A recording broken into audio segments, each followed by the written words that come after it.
Inaugural of the Timaru District Council for the 2022-2025 triennium. First, I'd like to invite the Upuka Arowhenua, Te Wera King, to open and bless the meeting. Tēnā no tātou, tēnā koutou, tēnā rā koutou katoa, mi no e tātou. Matua tama wairua tapu whakarongo mai ki takutangi kia koe ki te whakatō mai nei tō wairua ki ronga I tēnei kauni hira hou. Ko hāpai tia a tātou ka noho ai I roto I tēnei rohe o te tehi o maru. Nau te pau kia whakamana ai, kia whakakaha ai, kia tū ai rātau I roto I tēnei mahi honore ki ta hāpai tia ki te arahia tātou, ki te manaki, ki te tiaki tātou, I roto I tō kawa aroha ki te tangata, I roto I tēnei mahi o te kaunihira. Ake, amene. Father, Son, Holy Spirit, let your spirit lay upon the new council as they start this new journey to uplift, to guide, to care and share all of us who live in this area of Timaru to reach the potential of this area within your kawa, goodwill to all people. Amen. Kia ora mai. Kia ora, Te Wera. Can I please invite Sally Parker to stand and commence the waiata? And you're all welcome to join in.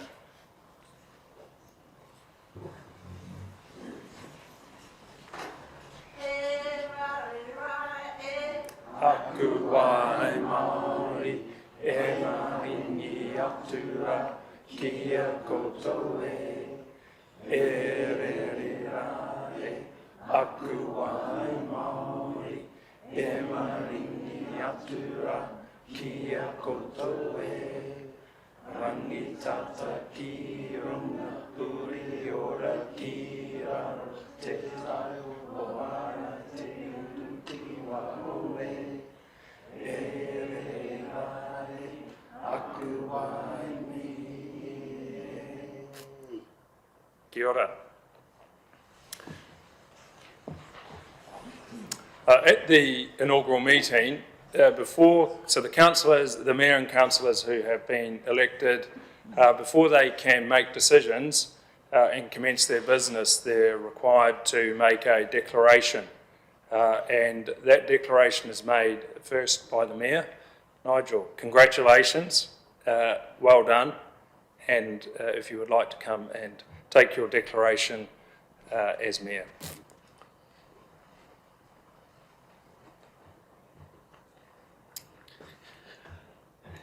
I, Nigel William Bowen, declare that I will faithfully and impartially, and according to the best of my skill and judgment, execute and perform in the best interests of the Timaru District the powers, authorities and duties vested in or imposed upon me as the Mayor of the Timaru District Council by virtue of the Local Government Act 2002, the Local Government Official Information and Meetings Act 1987, or any other act.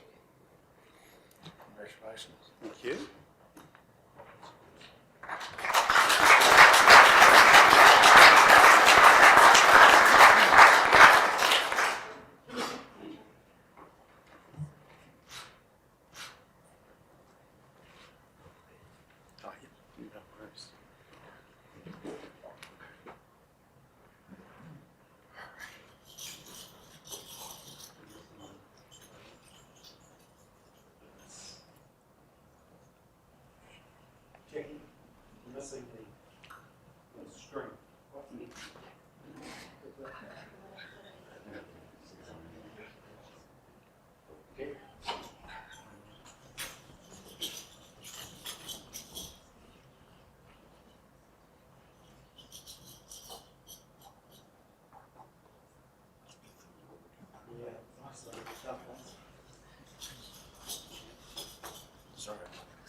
Righty, thank you. And look, it really is a pleasure to be the Mayor again, and I'm really excited to work with the councillors that have been duly elected.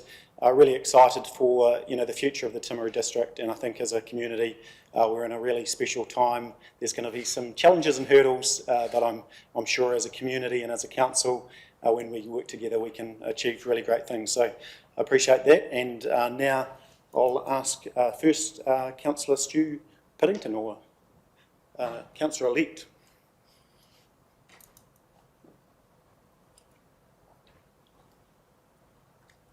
I, Stu Piddington, declare that I will faithfully and impartially, according to the best of my skill and judgment, execute and perform in the best interests of the Timaru district the powers and authority and duties vested in and imposed upon me as a member of the Timaru District Council by virtue of the Local Government Act 2002, the Local Government Official Information and Meetings Act 1987, or any other act.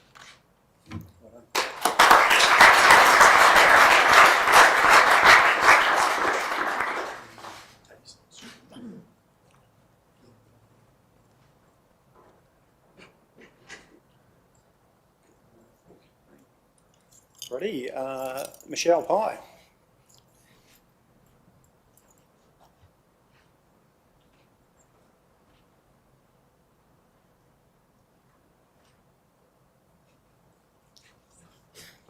I, Michelle Pye, declare that I will faithfully and impartially and according to the best of my skill and judgment execute and perform in the best interests of the Timaru district the powers, authorities and duties vested in or imposed upon me as a member of the Timaru District Council by virtue of the Local Government Act 2002, the Local Government Official Information and Meetings Act 1987, or any other act.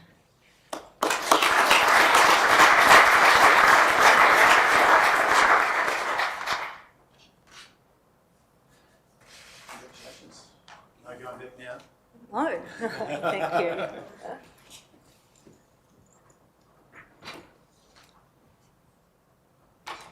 Ready, Robert Scott Shannon.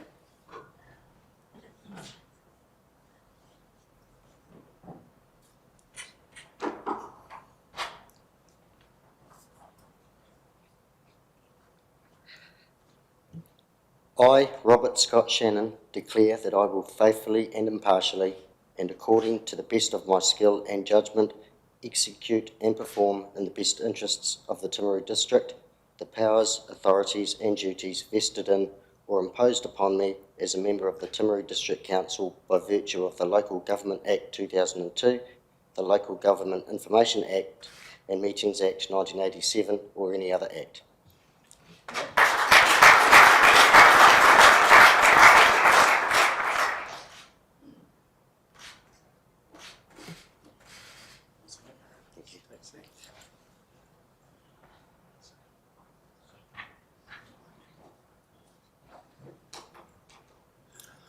Alrighty, Gavin Peter Oliver.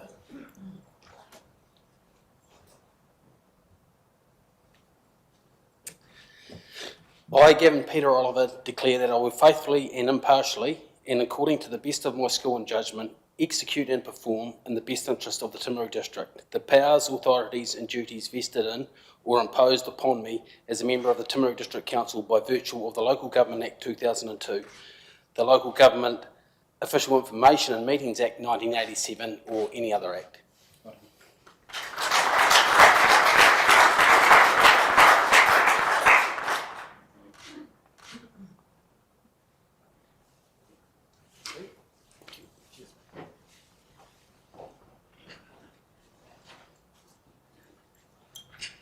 Ready, Stacey Ellis Scott.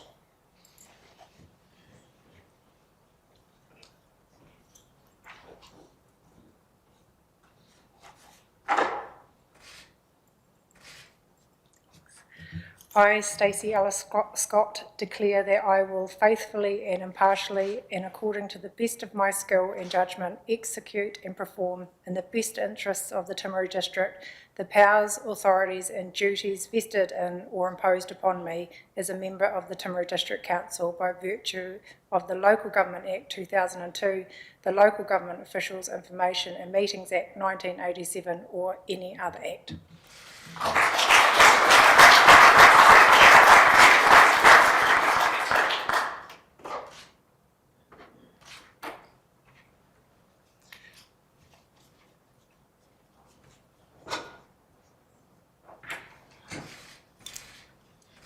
Peter John Burt.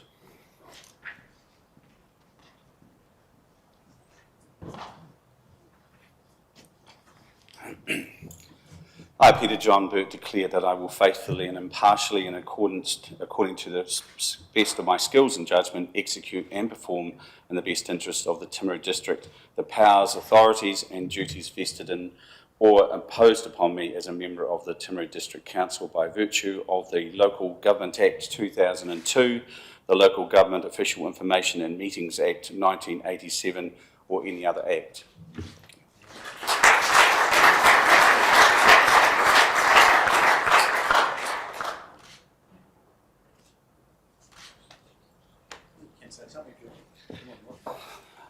It has been customary to say a few words in the past, and I know that we've had a few new councillors here. And Councillor Wills always took up the position, so I'll take his mantle. But I just want to welcome everyone here and also just acknowledge the other councillors. And as I look around the room, just to understand and know that we have got some very, very good intellectual grunt coming on here, and we've got a lot of decisions, very important decisions to make, and I look forward to working with this council. Thank you.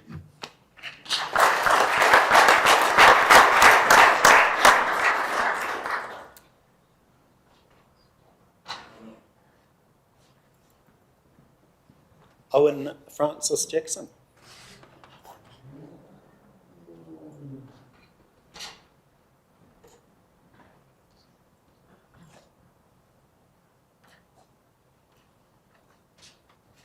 Tēnā koutou. I, Owen Francis Jackson, declare that I will faithfully and impartially and according to the best of my skill and judgment execute and perform in the best interests of the Timaru District the powers, authorities and duties vested in or imposed upon me as a member of the Timaru District Council by virtue of the Local Government Act 2002, the Local Government Official Information and Meetings Act 1987 or any other act.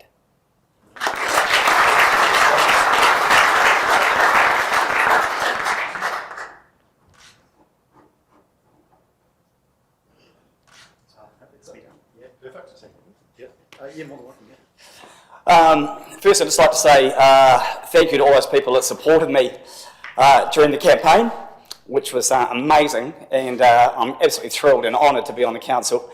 Also like to thank my family, who are here today as well, for their fantastic support. And I know that we've got a huge job ahead of us over the next 3 years, and I'm really, really excited about what is to come. So looking forward to those challenges, and thank you once again. I'll serve you well.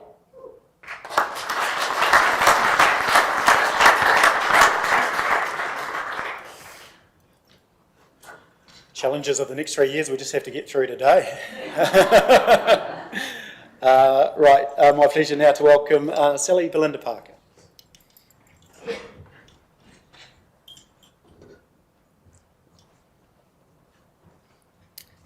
I, Sally Belinda Parker, declare that I will faithfully and impartially and according to the best of my skill and judgment execute and perform in the best interests of the Timaru District the powers, authorities and duties vested in or imposed upon me as a member of the Timaru District Council by virtue of Local Government Act 2002, the Local Government Official Information and Meetings Act 1987 or any other act.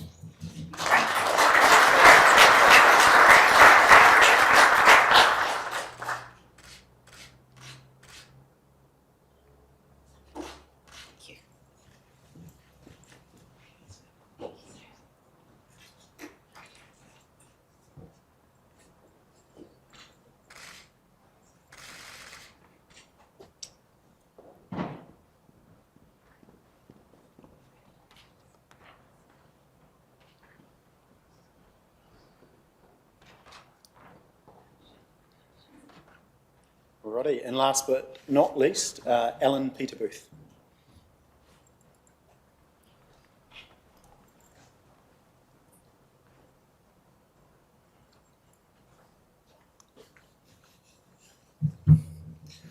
I, Alan Peter Booth, declare that I will faithfully and impartially, and according to the best of my skill and judgment, execute and perform in the best interest of the Timaru District the powers, authorities and duties vested in me or imposed upon me as a member of the Timaru District Council, virtue of the Local Government Act 2002 and Local Government Official Information and Meetings Act 1987 or any other act.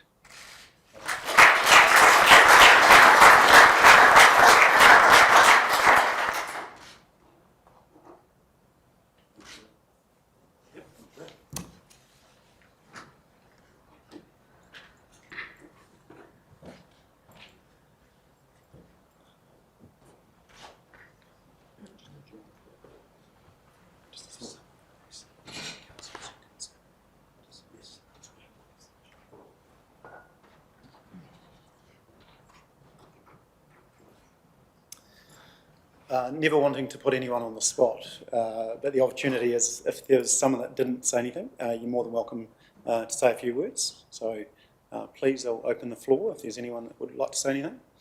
Councillor Boot, you only get one go.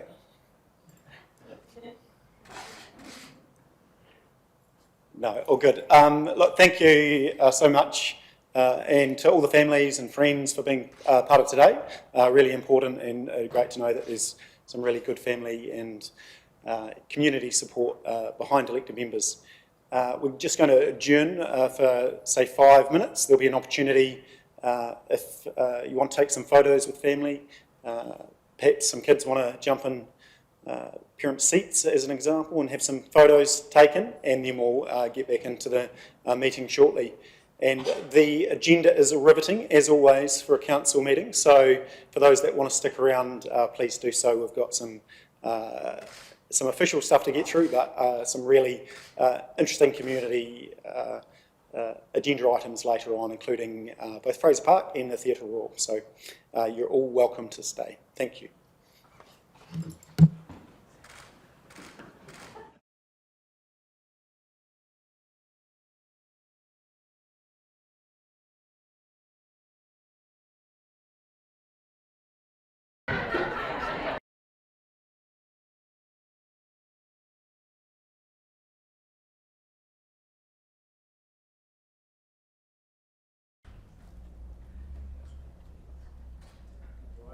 Tātou nā mai haere mai. Welcome to everyone, friends and families and staff, members of the public. Great to have you along for our first meeting of the new triennium. So first item on the business is public forum, and we welcome Philippa Guerin from the Fraser Park Trust.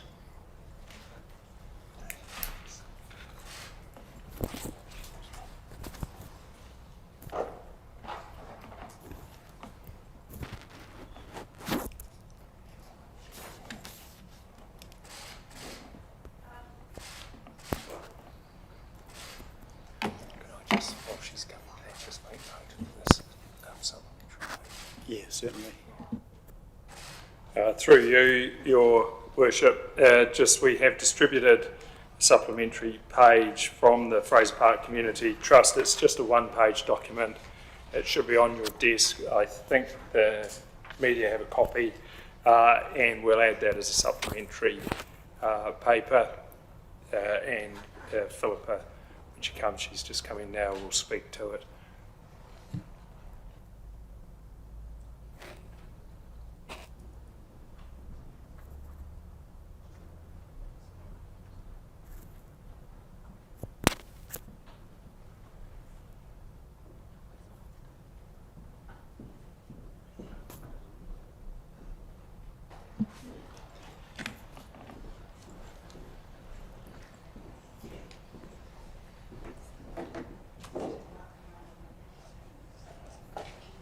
Awesome. Welcome, Philippa and Gary. Great to have you both with us today.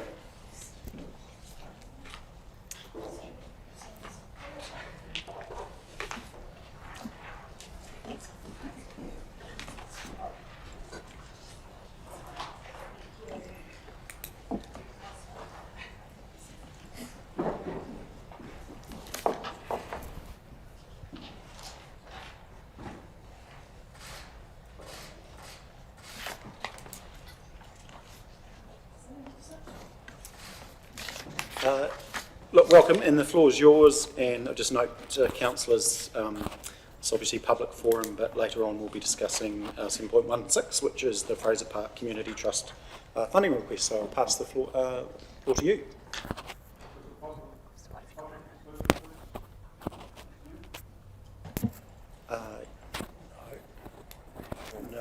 No.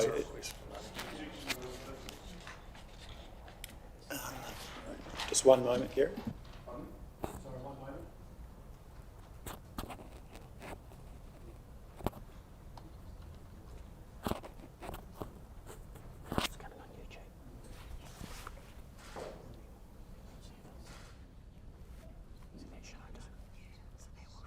Are you able to, I take your point, are you able to discuss without some of those things that would be private and confidential to potential businesses? Perhaps Mr. Rooney's confidentially and commercial sensitive information, but I want to hopefully exclude it and then conclusion from my business. Yeah. Sorry, I'll just figure out how we deal with this one moment. Yeah.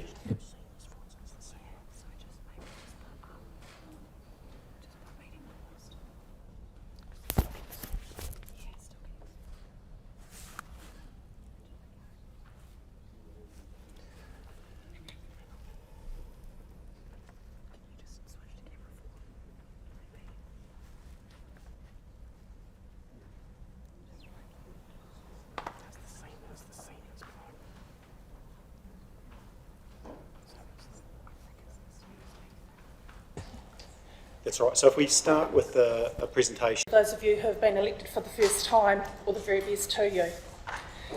The Fraser Park Community Trust would like to thank you sincerely for the opportunity to speak today in what has become a very desperate situation, and I'm going to get straight to the point.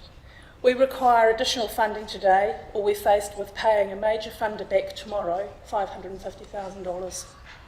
We've been granted several extensions by this funder, but our date is tomorrow. In addition, we have an audit of funds to complete tomorrow for another major funder who is also requesting funds back if we cannot meet that deadline. We will not be able to complete this order, therefore we will have to repay the funds as well. It is hoped that you are aware of the proposed redevelopment at Fraser Park and Church Street, traditionally the main road of grounds in South Canterbury. We're redeveloping it into a multi-sport community centre for our district to enjoy. The last time I sat here providing an update and requesting funds, the outcome was that we had to apply to the 2023 long-term plan. It is unfortunate that timing will not enable us to do this, so we are here now and we need your assistance to get this project going. For the sake of South Canterbury and our community. The site sees thousands through it a year, and by becoming multi-sport an event, we will see even more through it. For those of you not familiar with the intricacies of the project, our original pricing was just over $7.5 million. We've raised $7.2 million. That is outstanding. COVID hit, we ramped up our fundraising, and then we were hit with an increase in the vertical build. The civil construction part of the project remains unchanged, and we're tremendously grateful to the Rooney Group for this. PVC piping has increased 40%, and we know that there'll be several hundreds of metres of that required to ensure drainage problems are fixed for the residents in Sherritt Street. Diesel costs have increased threefold, so just a couple of items to give you an idea of the costs being absorbed by this company. The vertical build has increased by 10%, significantly lower than the national increase in construction costs. We have no consultants. Our time, effort and energy is all voluntary. I'm actually a sheep and beef farmer. We have juggled and rejuggled the budget to make it work, cut some corners and find ourselves with this outstanding sum that you see in front of you. Or maybe not.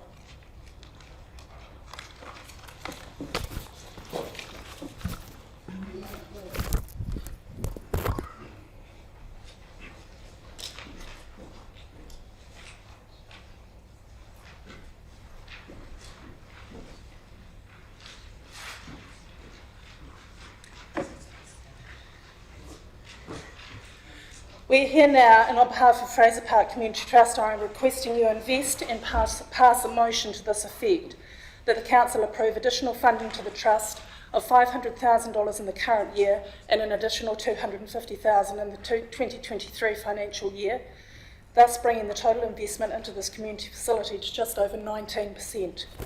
The Council is currently sitting at 11% funding. The rate of return for ratepayers in our community will be immense for everyone, those involved in hospitality, accommodation providers, players, spectators, and those from the business sector who are interested in hosting conferences. The economic benefits to our region are quite significant when looking at the types of sporting and cultural events this facility will attract. The Rooney Group will begin tomorrow.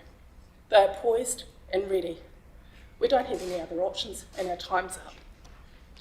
We must look to the future, and we know what a wonderful asset this facility will be for our region. The Local Government Act 2002 outlines the expectations of councils. Section 10, subsection 1, says the purpose of local government is to promote the social, economic, environmental and cultural well-being of communities in the present and for the future. The redevelopment of Fraser Park ticks every single box. I have frequented these chambers on many occasions, and I do hope that the next time we meet might be at the opening of the redevelopment of Fraser Park. And I just want to leave you with a couple of things. What about the great Meads Cup back-to-back win at the weekend? And then 8 players, the coach and the physio, are now in the New Zealand Heartland 15. We have an opportunity to host a Women's Football League, the National Women's Sevens Tournament, pre-season Super Rugby, Crusader Highlander Games, and so many other events. The opportunities this facility will provide for our region are immense. And lastly, what about little Sam, for example, who's been identified as vulnerable by the police youth aid officer? He loves Ripper Rugby. His uncle, my nephew's friend at Old Boys Club, bought him some boots so he could play. Mum's not often at home. Sam loves going to practice, loves his coach, and he loves Saturday game day. His home life's not good. This little chap has an opportunity to be in a safe place and have some fun. He may not have the same opportunity like many to go to events at the Theatre Royal, but Fraser Park is a place he can feel safe, have some fun, and be kept busy. The redevelopment is for all our community. It doesn't discriminate or prejudice. All socioeconomic levels, all cultures, all genders will be very, very welcome. I thank you very much, and as a wee dig, as a fellow councillor, I fully understand the pressure that this decision brings you all. I'm very happy to take your questions, and Mr Rooney may have a few items to add. Thank you. Thanks, Philippa. Gary, did you want to add anything before we go to questions? Yes, I do, but I think if there's any questions for Philippa, perhaps they should be now, please. Yeah, that's fine. So we'll deal with questions for Philippa from the floor. And so I just want to note that, and we haven't gone through conflicts yet, but Councillor Pye has noted a conflict with this item because her business has supported the project. Just want to make that clear now. So any questions for Philippa? Councillor Booth. Okay, conflict as well, yeah. So if you've declared a conflict, do you... What? Can I ask a question? Well, probably not. I would probably advise against it, yeah. Would you like to know the nature of the conflict? Would you, yeah, what, the, so the not... What Well, actually, I was just interested in the BNZ Bank. Right, so your conflict is Alan, that you, sorry, Councillor Booth, that you've given some funding to the project? Same as, yeah, that's cool. Probably... I think it's better if probably stand aside. Yeah, it's probably best if you just stand aside for your own protection in that regard. Does that mean I can't vote either? Yeah, if you've declared a conflict, I wouldn't be voting. Yeah. Okay. Yeah. It's cool. So, Councillor Scott. Thank you, Philippa. My question is just around, the Trust has indicated that their repayments will be through the blade signage. Are they fully signed up? Are the 20 signs currently Yeah, full. Okay, thank you.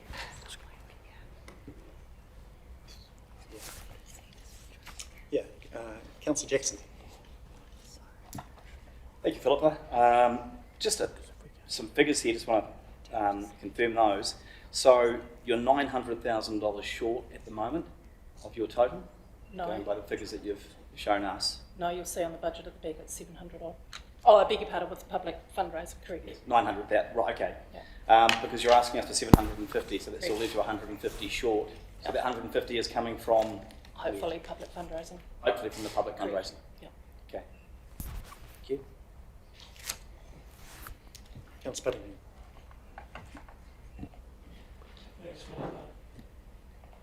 Sorry, Councillor Paddington, your microphone, thanks.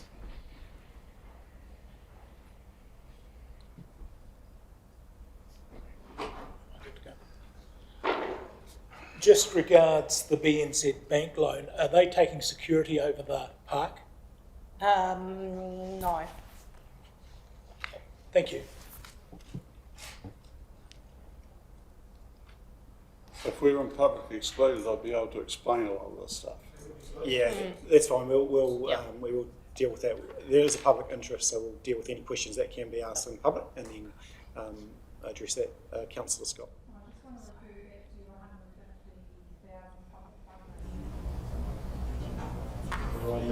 Thank you. So any other questions for Gary? Well, this seated in regard to anything of public interest. Cool. So what we need to do is we need to skip through. We need to go to 7.1, which is appointment of deputy engineer. Oh, so we'll do those first. We'll do a couple of, I'll just explain. We'll go through a couple of 4, 5, 6, 7, and then we'll bring forward Fraser Park Community Trust agenda item 7.16, and we'll have officers present to that, and then we'll ask Gary to just put forward his reasons in regard to needing to be heard public excluded, and we'll consider that as a council and make a decision either way. So we'll just rewrite the agenda a little bit. So it's if you just maybe take a seat back and then bring forward in a few minutes. So we'll go back now to agenda items. So it's coming up there as well. Get a public forum and we'll address that. So now go to items of urgent business, which is 4. I haven't received anything. And so you're not getting anything coming on YouTube? It's not coming through. So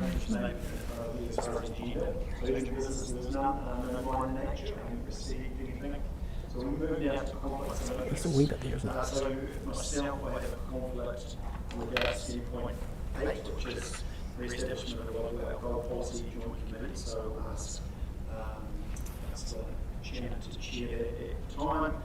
Also aware of conflicts in regard to Fraser Park Community Trust, which is and Councillor Booth, and so we start to step back, and if we were to move to public excluded, we would ask that we leave the room as well.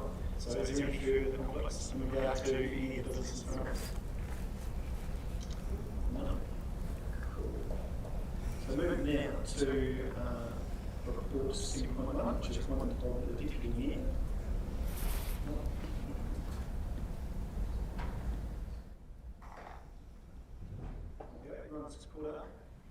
Everyone's got new technology, I've got old technology, so I'm putting it behind you. I've chosen to appoint versus put it to the vote, which is 6-1, but I've chosen this regard to appoint Robert Scott Shannon. Last time I'll probably use your first name, but I believe it's, I did read it's got some musical elements to it as far as the beats too, is that correct? So I'm happy to move that. Do I have a seconder for that? Councillor Burt, put the motion to the floor. All those in favour, please say aye. Aye. Against, carried. Congratulations, well done. So now we're going to move 7.16 to the front of the agenda. So, and we are on page 253. Sorry. Yeah, and we'll welcome Jason to come up and talk to the paper.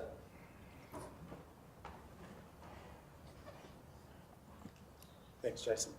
All right, thank you, Worship Councillors. This is a report that was presented to Council on the 6th of September, so it's got roughly the same information in it at that time. For the purposes of new councillors, and I guess as a bit of a reminder for the ones who were here at that time, I'll just sort of step through some of the background details and some of the financial implications.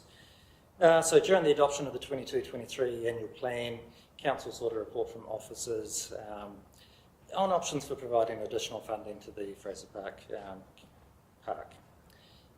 Essentially, this report at the time, the recommendation was not to grant or loan any further funding to the Fraser Park Community Trust, and that the request is considered as part of the next annual plan process. So as we've heard from the submission today, the Fraser Park has urgent financial pressures, and so we've decided to bring this report back so that councillors can consider options. So from officers' perspective, council have two planning tools. So we've got the long-term plan, which we have every 3 years, and also the annual plan, which we have every non-LTP year. And it's at that time that we consider all the requests from numerous council and community organisations in terms of where they want their money spent and other projects that they would like to have considered. We consider those against all priorities at that point in time, and councillors make informed judgments on how to spend the funds and what to do next.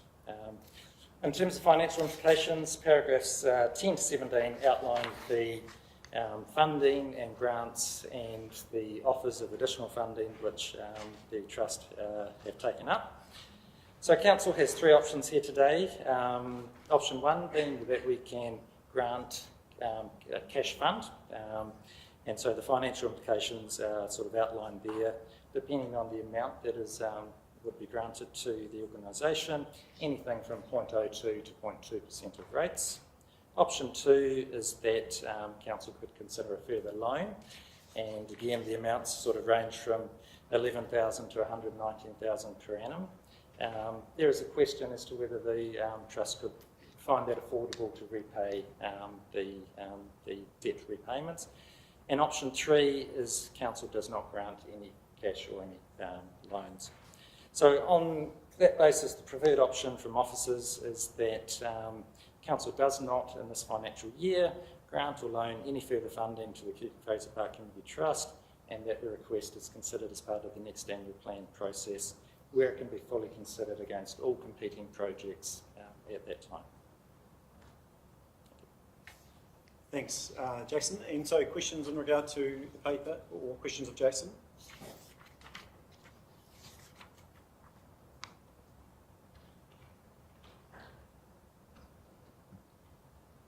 Councillor Scott and then Councillor Jackson. So our original paper received was $1 million requested. So obviously today from listening that's changed to 750. 750 over 2 years, I think, 500,000 or 250, yes. Yeah. And so that's why we've given some ranges. This report was done a couple of months ago, so you can see the implications for $500,000 is in the report and for 250. Yeah. Okay. My question is more as well around process now that there's not as they haven't asked actually for as much as that's been proposed in the paper. I don't just questioning the reason why. Yeah. Yeah. So that's perhaps a question to say for Philip and Gary.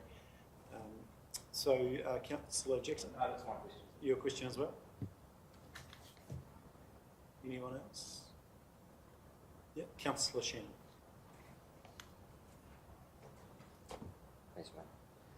So, with the new figure there of the 500 in the first year, the second, would your opinion perhaps on the preferred option change?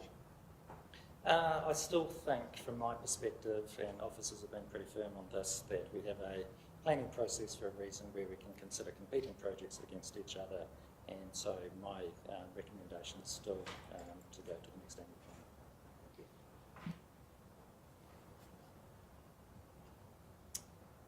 Thank you. Any further questions?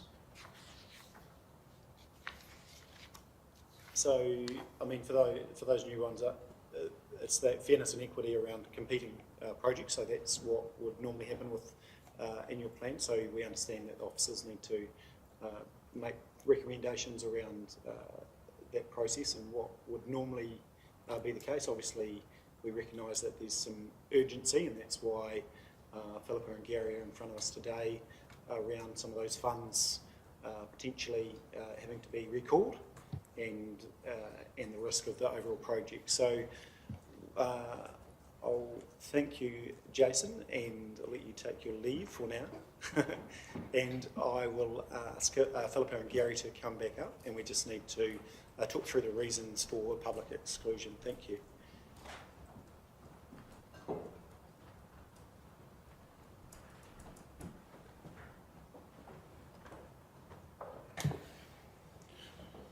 Thanks, Gary. Pass to you. Thank you, Mr Mayor. Can we please go into public exclusion for the protection of individuals and for commercial sensitivity? Yeah, and that's in regard to obviously your own... My personal situation. Yeah. So need to now, is there anything else you'd like to add? Thank you. Through you, Your Worship. So when, for councillors, and considering whether to go into public excluded, you've got to weigh what you've been presented with is that there is commercially sensitive information that may be presented, and that in the absence of being presented with that, you may not get the full picture as wanting to be presented. Now, the challenge you have is that you don't know what it is at present, but you have been asked whether or not, in regard to this matter, whether you are willing to go into public excluded. If you wish to, we pass a resolution to exclude the public, but to ask Philip Guerin and Gary Rooney to remain as they are people with special knowledge. So I think we put the resolution. Yeah, thank you. So, Councillor Burt. Yeah, look, in the interest of understanding the full amount of information we need to make this appropriately, and considering the amount involved, I think I'd like to move that we go into public excluded. Councillor Parker, happy to second that. Any further question, discussion from anyone in regard to that? No, so I'll put the motion now. All those in favour to go into public excluded, please say, sorry, Councillor Booth, you don't get to vote. Please say aye. Aye. Aye. Against? Carried. So we'll move now to public exclusion. So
Alrighty, welcome back. And just for clarity for those that weren't in the room, so the key discussion was around financing regarding the project in total, and that the request, and so the reason we were in public excluded, was to discuss financing around the project, and the request has been made for $500,000 in this financial year to keep the project live, and effectively if that money wasn't coming forth with, then there'd be some other funding that would need to be returned to funders. That's correct, isn't it? So, thanks. So back into public, and questions that in the public realm that weren't asked in public excluded? No? Cool. Sorry, Councillor Parker. Yeah. Yep. It wasn't a question, I was going to pose a motion. Yes, you're more than welcome. Okay. So for the betterment of the community and looking at it as a community asset, I propose that Timaru District Council does fund the $500,000 from this financial year. Thank you, Councillor Parker. Councillor Piddington. Yeah, I'd like to second that vote, and I'll just give my reasons quickly. We need to look forward, not back. It's an asset, community asset for the next 30 years. Most other rugby grounds around New Zealand that hold representative fixtures are owned by councils, and therefore through their different trusts, but they've got to fund it, fund the maintenance, do everything. We pay 20% of this deal, and it's someone else's responsibility, which I think is a sensible decision for council. We're still under 20% of the total cost, and most importantly, it will keep the project alive. If we say no today, other funders may walk away and it's over. Thank you. I have a mover and a seconder. Councillor Oliver. Yeah, look, me too. I fully support this. I think it's got some great social aspects, especially around the growth of women's rugby in the district. It also, you know, looking at the two semi-final and the final of the Meats Cup recently and the television promotion we got, I can't see this not being great for this community. So I fully support it. Thank you. And sorry, Councillor Parker, I just want to confirm that it was option 1, council grants cash funds, as opposed to a loan. That's correct, isn't it? Yes. No, perfect. So any further comment before I put the motion? Any? No? Okay. No? No.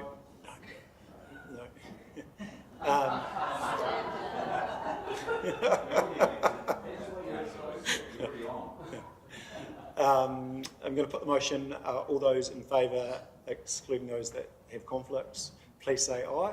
Aye. Against? Carried. Thank you very much, Councillor. Cool. Oh, and thank you, and both Gary and Philippa. I know this is probably, Philippa especially, you've had some sleepless nights over this one. You know, I think we're very invested in this being an awesome project for the community, and it will fit well with and when we deliver some of the other social assets which we need to do in the next 3 years. So thank you, and congratulations also on being Councillor Guerin and Mackenzie.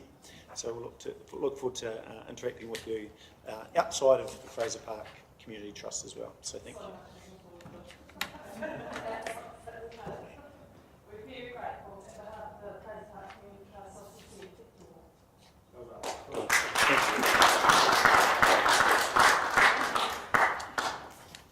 Alrighty, so right on time, everyone. We'll move now back to the agenda. So we need to go to 7.2, which is general explanation by the Chief Executive, and I'll pass over to B.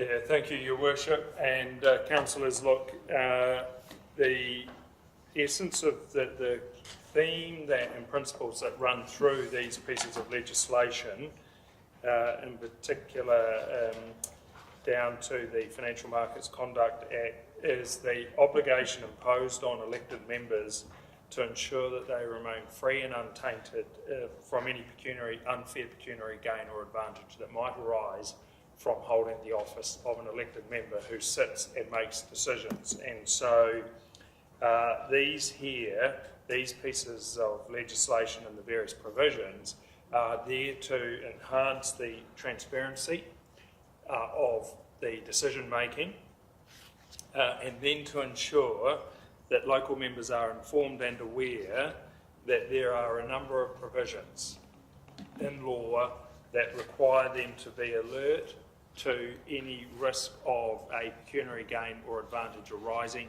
and therefore to remove themselves from that risk or jeopardy. So that covers off those provisions, and I'm happy in terms of the Local Government Information and Meetings Act, the Local Authority Members' Interest Act, which is one that has a $25,000 limit in terms of any transaction with council, other than those approved by the Auditor General. It covers off the Crimes Act and the Secret Commissions Act, which relate to people who take advantage in a surreptitious way. So that's the theme and the principles of those. The other provision there, the Financial Markets Conduct Act 2013, relates to people who go or persons who go and raise money from the public. Now, the reason that that act requires a disclosure, a product disclosure form that sets out what is proposed and the risks around that raising of funds.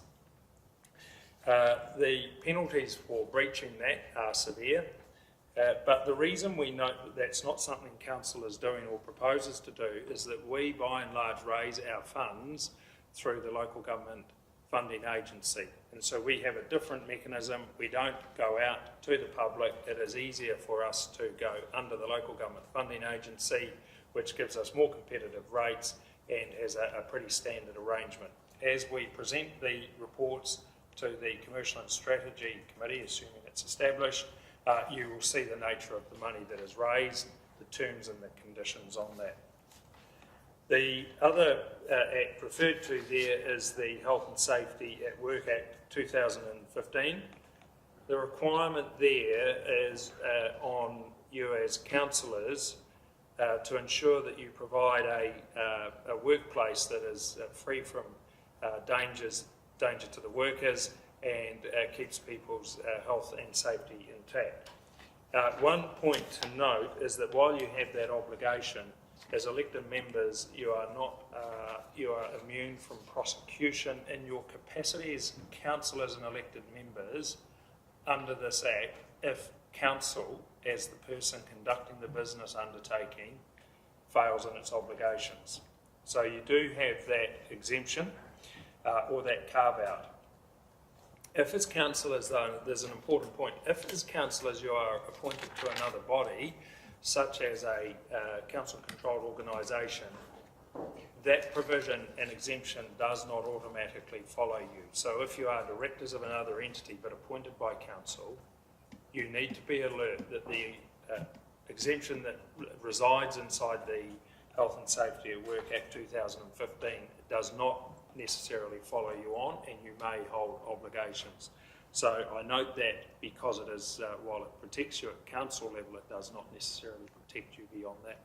Your Worship, I'm happy to take questions on this paper. Thank you. Any questions for the Chief Executive? Otherwise, I'm happy to move that. No questions. Seconder, Councillor Burt, thank you. Put the motion. All those in favour, please say aye. Aye. Against, carried. Thank you. So move now to 7.3 on page 13, establishment of the council committees.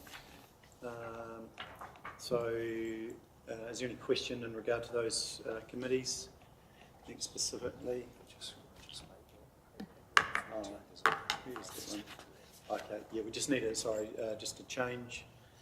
Yeah, so if you look through, the one that relates to the tenders and procurement committee, we would just like to note that under the delegations, so on page 21, if you note in the box delegations, it refers council delegates to the tenders subcommittee. It should read tenders and procurement committee. So we would substitute out the word subcommittee and replace it with and procurement committee. And then we would remove under 1, authority to accept tenders in conjunction with the chief executive. We would remove the words in conjunction with the chief executive. So we're just looking to those minor changes. Effectively, it's naming it as the Tenders and Procurement Committee, as is stated at the top of the page, and it is removing, in conjunction with the Chief Executive, the Tenders and Procurement Committee has the full delegation itself. So just note those. Cool, thank you. Any questions around the changes or committee structure at all? No, there again, I'm happy to move that. Councillor Parker? Thank you. Put the motion. All those in favour, please say aye. Aye. Against, carried. Thank you. 7.3. So now to 7.4, appointment of chairs and deputy chairs.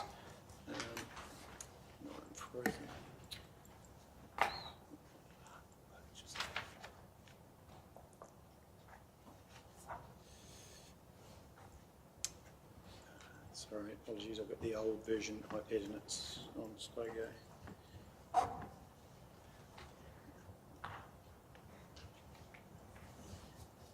So on page 23, I'll get there myself, the appointment of chairpersons to committees as follows. Any questions in regard to the recommendations of that?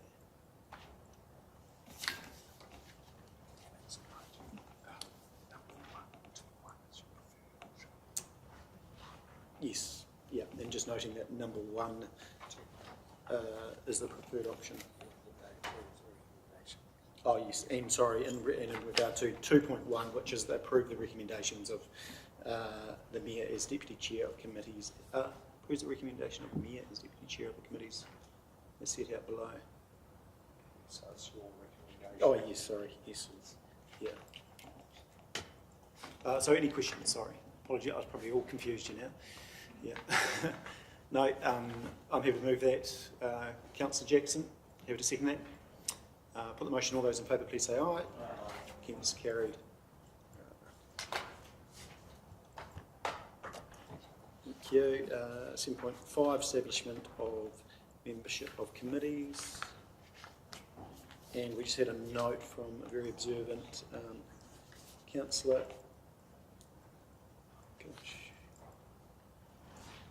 In regard to a change, they just picked up that child, youth and family should be Rangatamariki, and that would be the only change there.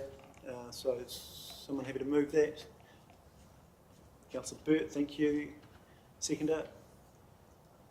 Councillor Pye, thank you. Any further discussion? I'm happy to put the motion. All those in favour, please say aye. Aye. Against, carried. Cool, thank you. 7.5's done. Now to 7.6, appointments of subcommittees.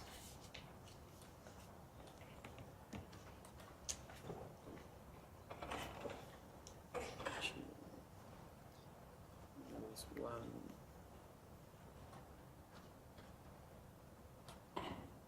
So I think one decision that we need to make out here. So the council in 2.1 approves a chairperson of the local arts scheme subcommittee at either the chairperson or deputy chairperson of community services, and we can make that now if you so wish. So it's just about balancing our workload. So between Councillor Scott and Councillor Piddington in regard to the chair of that subcommittee.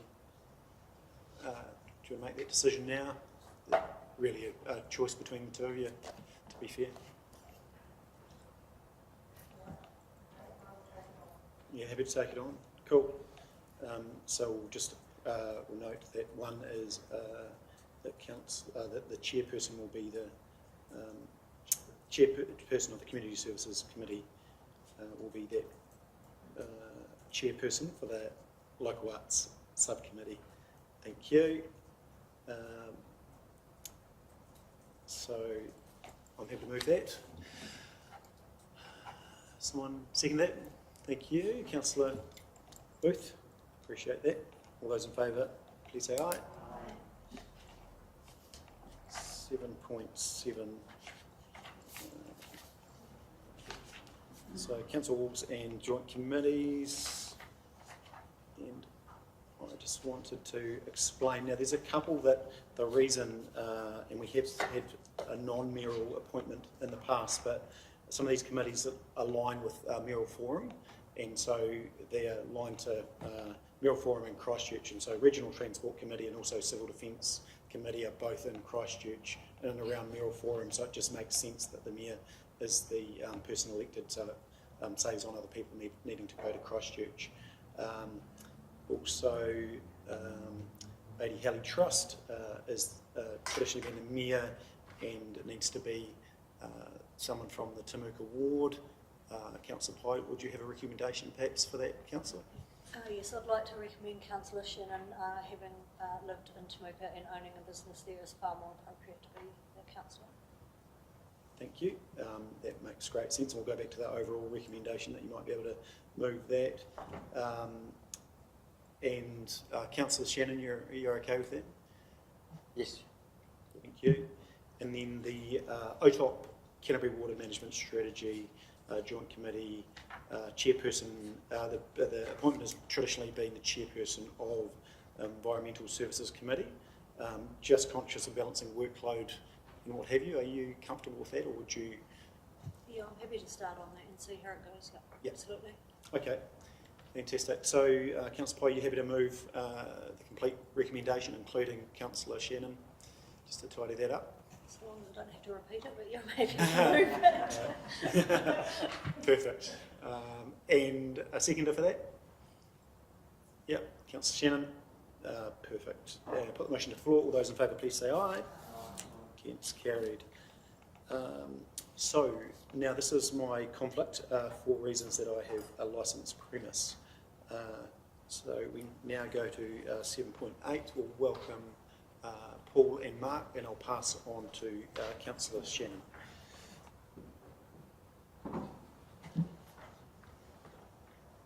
Just let you speak to it now, shall we?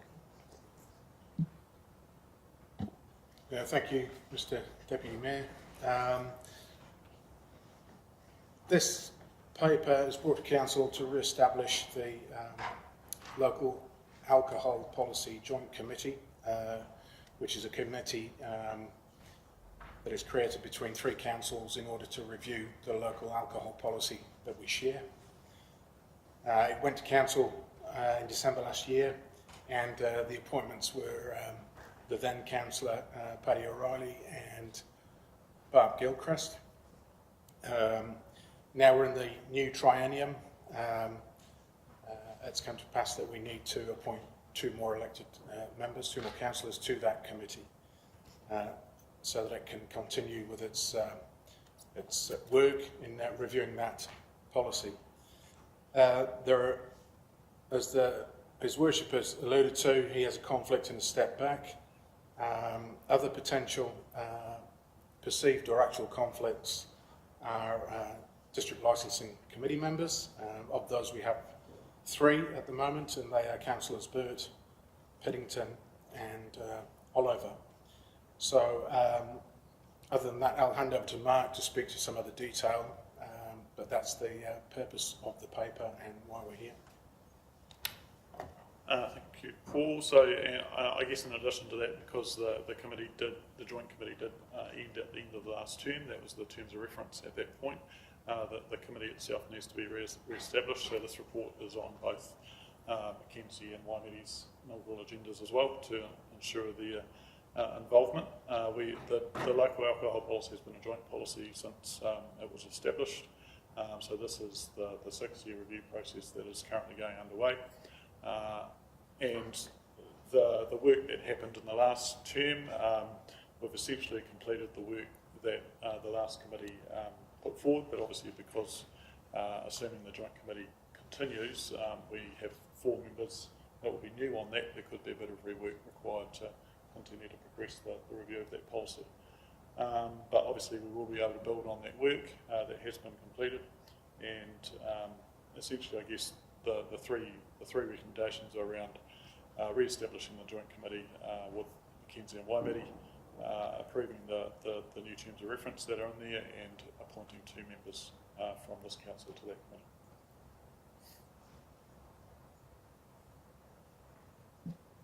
Thank you. Any questions for Paul and Mark? Discussion.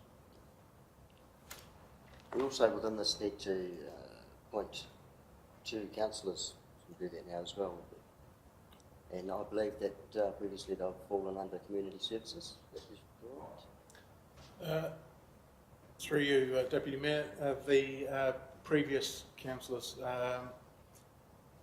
was the chair of the Environmental Services, and Councillor O'Reilly, he was definitely Environmental Services, which of course would be Councillor Pine. I'd be happy to do that if Councillor Jackson is happy to do that as well. Absolutely. Unless there's somebody else who wants it as well. Right, so we'll move that Councillor Pye and Councillor Jackson are the General Committee members. No further discussion?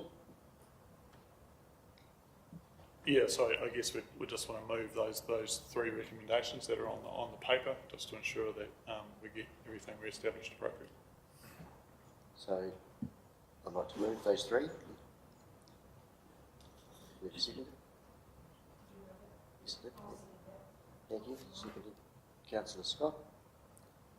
All those in favour? Aye. Those against? Carried. Alrighty, thank you. So we move now to 7.8, which is council appointments and delegations to community boards. Just go straight to it. Is there any questions in regard to that item? Probably happy to move. Thank you, Councillor Parker. Can I have a seconder? Thank you, Councillor Booth. Further discussion? Otherwise, I'll put the motion. All those in favour, please say aye. Against, carried. Thank you. Let's go now to 7.10, which is standing orders. 44. And welcome, Mark.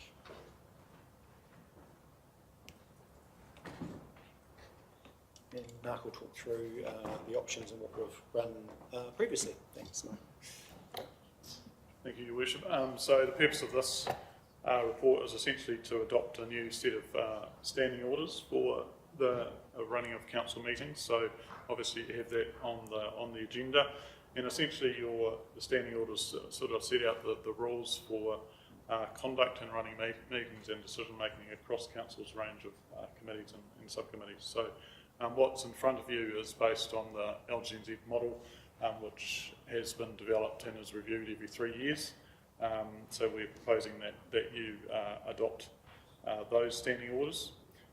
So obviously a lot of what is included in standing orders is required or based on and reflects legislation that's in place, such as the Local Government Act and Local Government Official Information on Meetings Act. So those standing orders cannot contravene that legislation.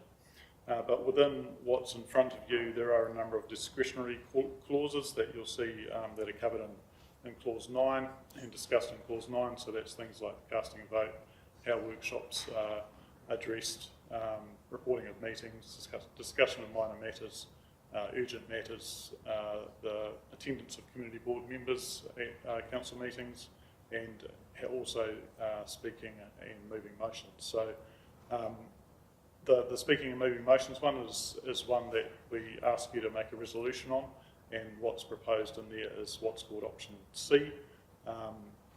So I won't go through the detail of those, but it may be that there's a bit of work required from across council just to help you with that process and then get training around how that works in terms of running meetings. So that's all I've got to say at this point. But happy to answer any questions you might have.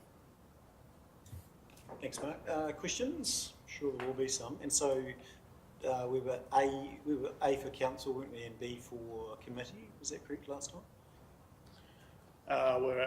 Yeah. I mean, this is a new approach that was in the LGNZ standing orders. So we sort of was probably closest to A for what what happened, but I'm not sure that that's how it's necessarily dealt with. Yeah. Okay. Councillor Parker. Thank you, Mark.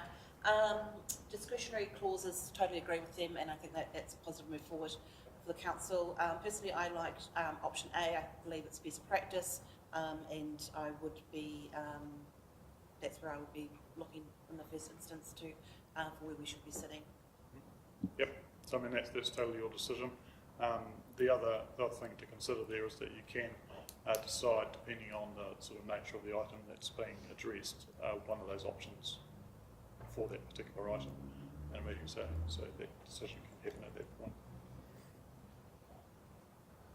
Yeah, I mean the reality is there's some discretion that sits with the chair to be able to change between those options. So look, I'm happy to. Was that a mover?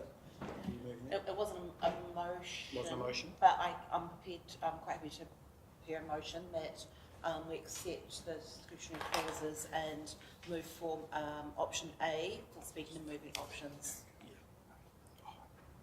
And that we adopt the council council standing orders for 2022.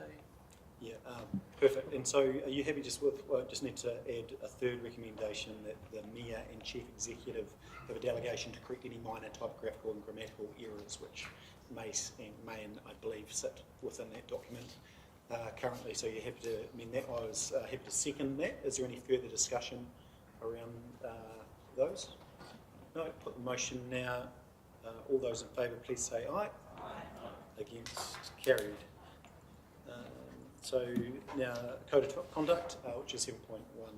Thanks, mate. Thank you. So this report is focused on the Code of Conduct, which essentially, I guess, sets the behaviour standards for elected members and their relationships with each other, the Chief Executive, Council staff and the public. So what's proposed is essentially updates the existing code. The sort of main changes within that sort of an updated structure and format, the requirements of the new pecuniary interest register that comes into effect in November, that's set by legislation, and there's also some detailed assessment criteria relating to breaches included within that document. The code has to be, if adopted, the code has to be adopted by at least 75% of the members present. And obviously council has to have a code of conduct in place at all times. We currently do, so this is a replacement for that. And up to you as to whether you want to do that. There were a few typographical errors, I think, that have been sent to you on page 201 that Councillor Pye pointed out. So we've fixed that. And I think that's all I need to say at this point. Thanks, Mark. Any questions around code? And we'll just add the same recommendation as a second recommendation. The Mayor, together with Chief Executive, may make minor amendments to policy to correct grammatical and or formatting irregularities in that case. So happy to move that, Councillor Booth. Second up, yeah, Councillor Pye. Thank you. No further discussion. Put the motion to the floor. All those in favour, please say aye. Aye. Against, carried. Thank you. Now to 7.12 on page 213, which is Council Community Board and Committee meeting dates. So,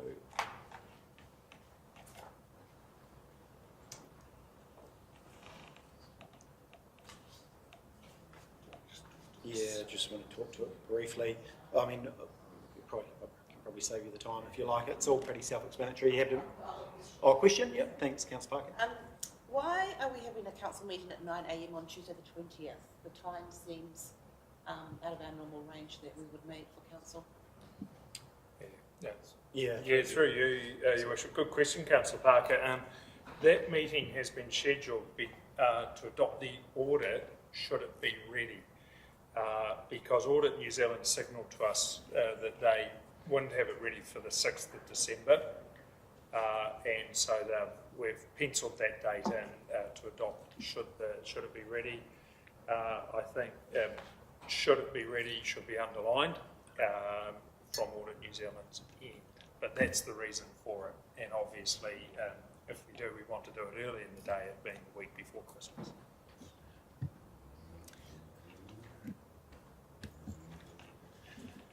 It's an excitement of council, a little bit of audit just at the end to send you on your merry way. So any questions? Do we have a move for that?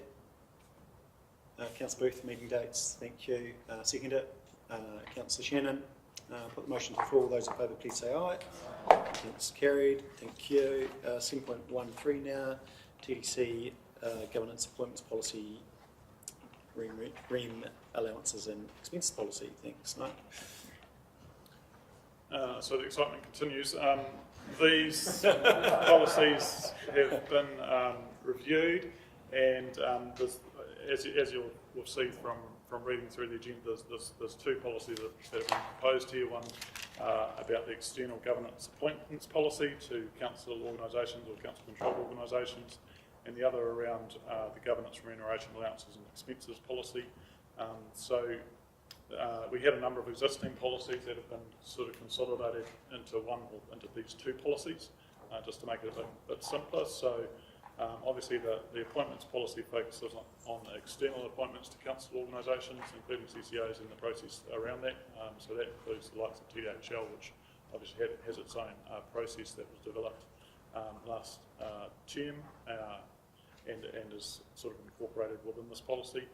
The remuneration policy covers, I guess, the remuneration allowances and expenses for council elected members and for external appointees to council committees and subcommittees. And the remuneration side will be discussed a bit later in the agenda, but obviously remuneration for elected members is set by the Remuneration Authority. But this policy, I guess, talks about the principles of allocation and not the quantum, as it were. So obviously quite a bit of detail within the policies. Happy to try and answer questions where I can. But in terms of what the recommendation is, it's to both adopt the policies but also revoke the previous policies that were in place.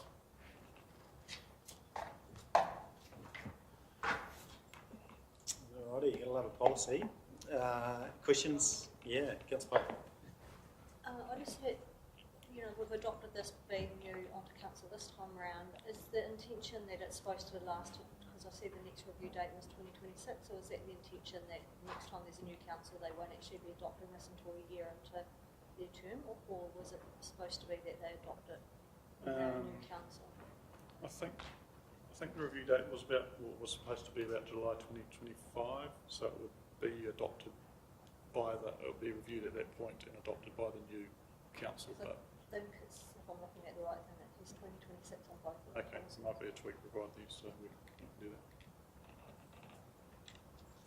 that. The intention was that it's a 3-year review. To line up. Yeah. Further questions? Someone move. Councillor Burt, thank you. Councillor Booth, I think you might be my go-to this term. All those, put the motion, all those in favour please say aye. Against, carried. Thank you. So 7.14 now, elected members, REM in allocation of the pool. Mark. Okay, so this report is around allocating the governance remuneration pool. So as described earlier, the Remuneration Authority sets local authority remuneration, and it sets particular figures for the mayor salary, community board members and chairs, as well as an initial base salary for elected members. That's annually adjusted by the Remuneration Authority and flows through each year. But the authority also sets a remuneration pool which must be allocated to the remainder of the council. So this report is essentially, I guess, around that process.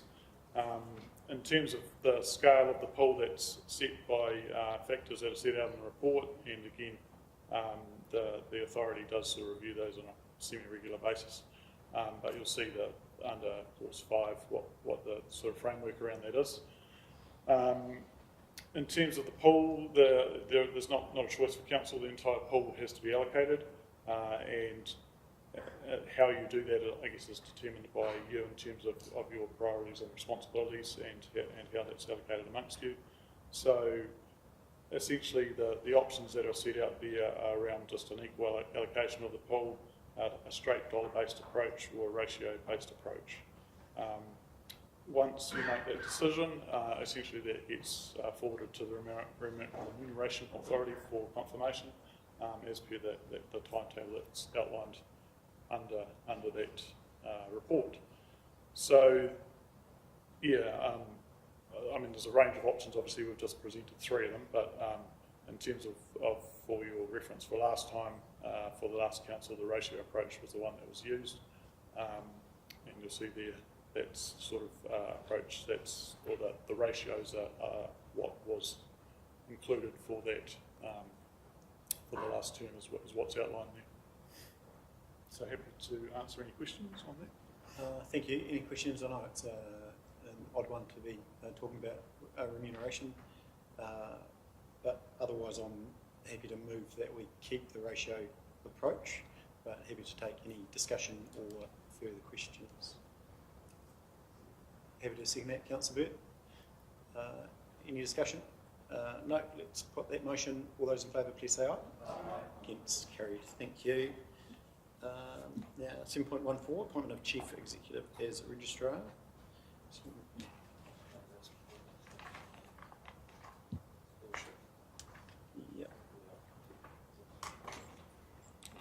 Yeah, so coming into effect from the 20th of November is an amendment to the Local Government Act, which requires that there's a register of pecuniary interests maintained, and part of the maintenance of that register is that the council must appoint a registrar, and so it's recommended that you appoint myself as Chief Executive from that date as the registrar, and that you, in doing that, there are some consequential powers and delegations that need to be amended, and that you grant those to me so that I can perform the functions of the registrar in terms of maintaining that register of pecuniary interests. This is a statutory requirement that is now obligated on elected members. Happy to take questions. Thank you. Any questions? I'm happy to move that. There's no questions. Councillor Parker, thank you. Happy there, team? Yeah. All those in favour, please say aye. Aye. Against, carried. Awesome. I think that's you, Mark, isn't it? Is that, or, no? Oh, sorry.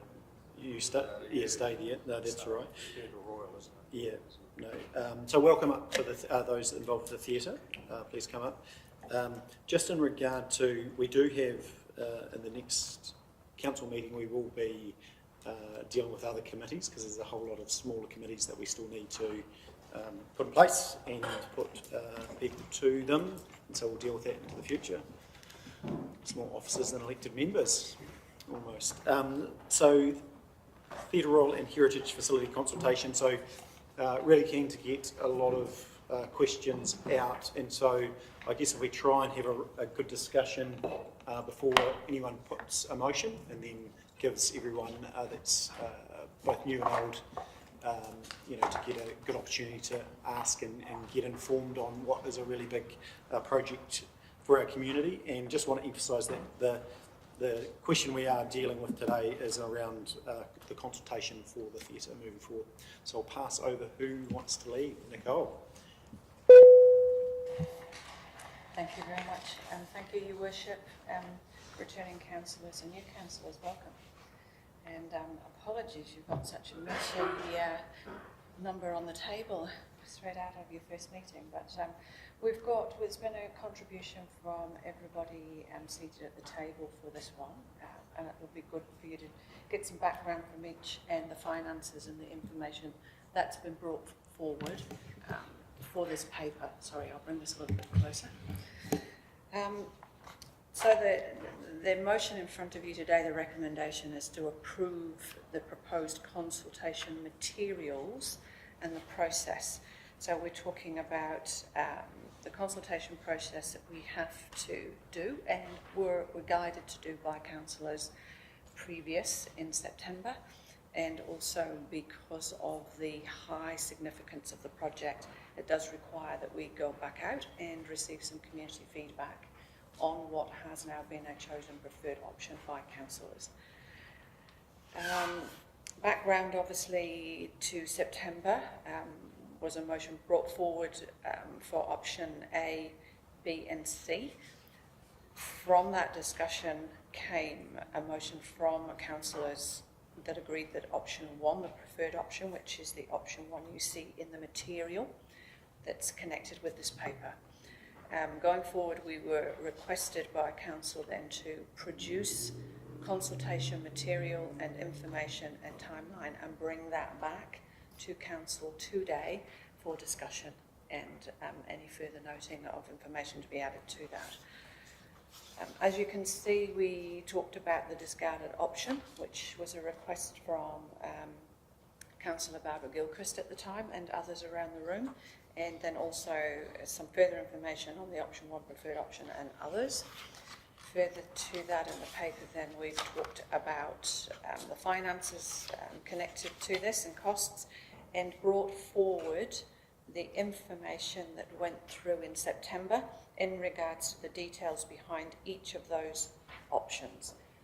So I leave it at that point and pass over to some of my fellow officers here. Maybe, Azuri, you may like to talk about the finances, please.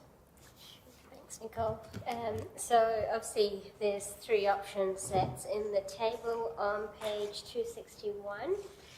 So just to talk through a couple of the elements that are making up the financials, and I'll just give the option 1, which is the preferred option, as an example, because the others also follow suit. So what you see there is the rate increase proposed in that option is going from a 4.9, which is actually in the LTP according to our existing financial strategy, and that's a change in financial strategy to 5.65. So effectively that's what's in the consultation document. And also what we've identified is the dollar cost on $17.14, which is per annum increase, that's just the 2023-24, which is the next financial year. And just to explain that a little bit for those new to sort of how the ratings are strike, obviously we strike that at the end of the financial year for the next year. However, remembering that rating, there's also the growth factor which applies. So in effect, annually it will decrease because there's more and more houses coming on. So that's why this example just shows the next financial year, and then at the end of the year when QV have all of that, it'll be a bit of a diminishing value on that. And then just the other element that I wish to just explain is in terms of the debt caps, that's in all of the 3 options. It's the financial strategy. Presently, we are at 2.1 in the financial strategy, which was set during the long-term plan. And this is going up to 2.4, and that means that we need to extend that out, and therefore the headroom will reduce slightly, as explained in there. So that's a high level. Remembering that the asset is an 80-year asset, so although the loans are funded for a 25-year term, the depreciation is across the 80 years. Therefore, remembering that it's an intergenerational equity, and therefore the cost of the rates is actually spread over those years, as we do with all other projects as well. So that's another just point to note in those calculations. That's a summary, and I'll pass it on to probably Mark, but if there's any questions, happy to take now or later, however we want to go about it. Thank you. So I guess in terms of what's proposed is the consultation process. Obviously it's a 3-week process that we're proposing starting next Thursday, essentially through the publishing of the career page that I think's been circulated to you in draft form. Associated with that will be the usual range of sort of tools that we'll be using in terms of getting the message out there. It'll be largely online, so all of the information that's enclosed within the consultation material will be online and obviously be able to be read through and with this sort of consultation, we do try and encourage people to make their submissions online because it makes the processing a lot easier for us. But there'll still be that paper-based opportunity for that to happen as well. There are a couple of open house day type concepts proposed through the period, just for people to sort of see the options on a big boards and have a bit of a feel for where the theatre is currently at. But obviously all of that's there's changes that we can make to that within the resources and the money that's available, but up for any discussion or input, as well as any of the consultation material that's been provided to you. Thank you very much, Mark. And Stephen, is there anything you'd like to add in regards to the process for the online and also courier and media, etc., please? Yep, just note that we're trying to get the message out to as many places as possible. The courier page is obviously a sort of a distillation of the main document. It's to sort of get as many people as possible by giving them a little bit of information about it and enough to make a reasonably informed decision. And anyone that wants to go any deeper than that can go online. We don't want to make the process too onerous and have everyone reading through a 20-page document to give their opinion on what's quite an important topic. So it's about offering people different levels of engagement along that way, not putting anyone off at any point. And we'll also try to be sort of getting out into spaces like the library, the theatre foyer itself, and any opportunities we can to sort of go out and let people talk to us in more of an experiential way. Thank you, Stephen. And just inviting if Jason or Beth, who are in support, have anything to add at this point. We're quite happy. So I think what we'll do, and again, maybe Bede, is there anything from your perspective you wish to add to the conversation? Not at this point. I'm able to take questions along. Thank you. So we'll hand it over and take questions at this point. Really, thank you. And just from me, really briefly, stakeholder engagement. There's obviously a lot of specific groups that we've already dealing with, friends of both sides of both with Heritage Museum and or theatre. Other stakeholder groups will have the ability to present in front of those directly. Yes. So we can. First of all, the newsletter will go out across the wider stakeholder group this evening with all of this material. I will make myself available over the next 2 or 3 weeks. There are some sessions in the theatre, but we certainly can hold and advertise more sessions here in the chambers or elsewhere. So happy to be guided by that in regards to a deeper dive into the 3 options. Yeah, thank you. Yeah, I think the chamber certainly makes sense. I'm just really conscious how we put it out to the townships as well. But we'll go now to questions and just conscious, and there will be questions around how this aligns to other projects. But some of that work, and I'm sure Jason and Zura can discuss the finances in detail today. But some of those things will be discussed around that wider financial strategy when we come back to make a decision after consultation. But some of those I'm sure can be picked up today. But happy to open to the floor now, and who wants to go first? Councillor Fiddington. New council, new opportunities. Look, I'm still concerned that within the options there's no brand new build. 2 of the options are close to, and 3, most people I've talked to don't understand the difference. But we haven't really looked at the opportunity of a new theatre that would have all the whistles and bells, have all the access, have all the modern facilities that we need for a modern theatre. Because the one thing we haven't done here is come up with a business plan. Because if you look at the Ashburton Theatre, their council puts 300k a year in operating, which is 0.6 of our rates. Nowhere in any of these discussions with the public have we put the ongoing costs. And the better return, obviously, would be a modern theatre that could be used as a conference centre and other facilities. So I just think we're missing a trick by not doing that. On the finances, I just can't quite work out how Part 2 at 17.14 per annum. I mean, we've got 24,000 ratepayers, That gives us an income of $408,000 a year. So how does that pay for this build? So they're my 2 points. Thank you. Thanks, Councillor. If I can refer to the financial question. So you're right. So council takes in about $62 million a year in rates. So 1% of rates is 620,000. 0.75% of that is in the order of $470,000. If you divide that very simply by the number of rating units, 22,844, you get to about that $17. And so that's the average cost per ratepayer. That's the sample property. And so that's how you sort of get to that number. The key thing is that this is, even though we're taking borrowings over 25 years, this is paid over 80 years. Okay, so because it's got an asset life of 80 years, so that is how far it's spread over. So in terms of total cost to ratepayers over the 8-year period that we're talking about in terms of the long-term plan, it's about $7.5 million, which equates to about $300 per ratepayer. So it's $17 in that first year, and then obviously the second year and third year, and that $17 average averages out to about $300 over that 8-year period per rating unit.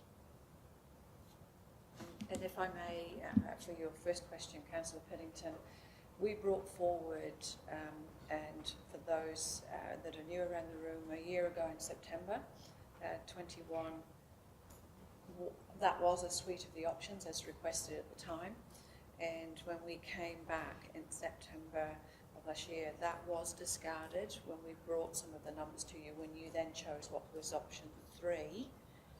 That has since then been discarded from this because of cost. So the discarded option for a whole renewal was there a while ago, costed in 21 by our QS, but it is up to elected members. Obviously, we take our guidance from you in regards to where you want to go with either a new build or the options on the table.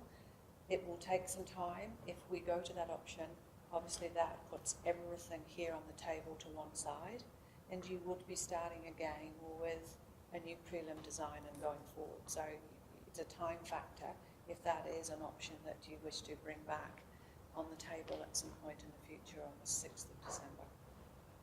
Certainly doable, but there is a time factor in putting all of this to one side, and you do start again. Thanks, Nicole. Councillor Piddington, you're okay at this stage. We'll give an opportunity to have a second go at this. Who's next? Councillor Booth.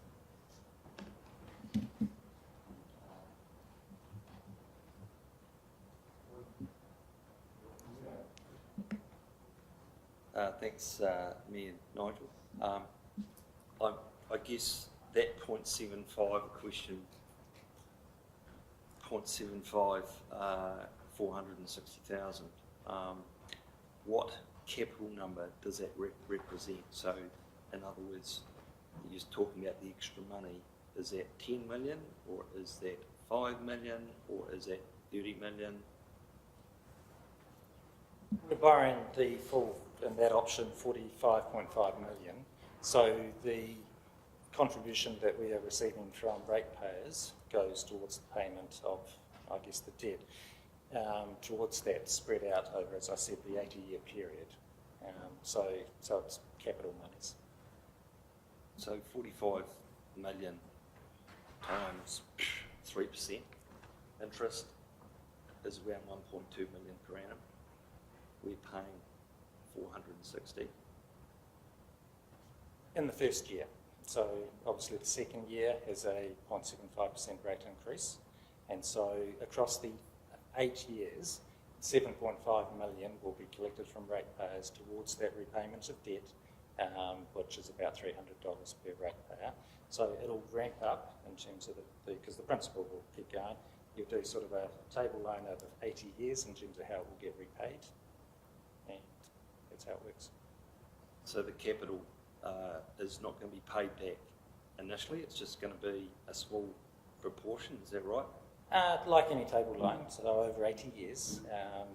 So we take the debt out over 25 years and it goes into our borrowing program, but the repayments, because we're trying to create the whole concept of intergenerational equity. So this building's going to last 80 years, so you want to ensure that ratepayers contribute towards this for the next 80 years. So you don't want to rate too high at the start, but you want to have it consistently over that time period. Yeah, so basically 620,000. The real cost is probably going to be 3% of rates for a long period of time, plus capital repayments, as in rates, which will be up to probably 4%. So that would be, looking at our numbers right now, actually quite a big proportion of any rates increase every year.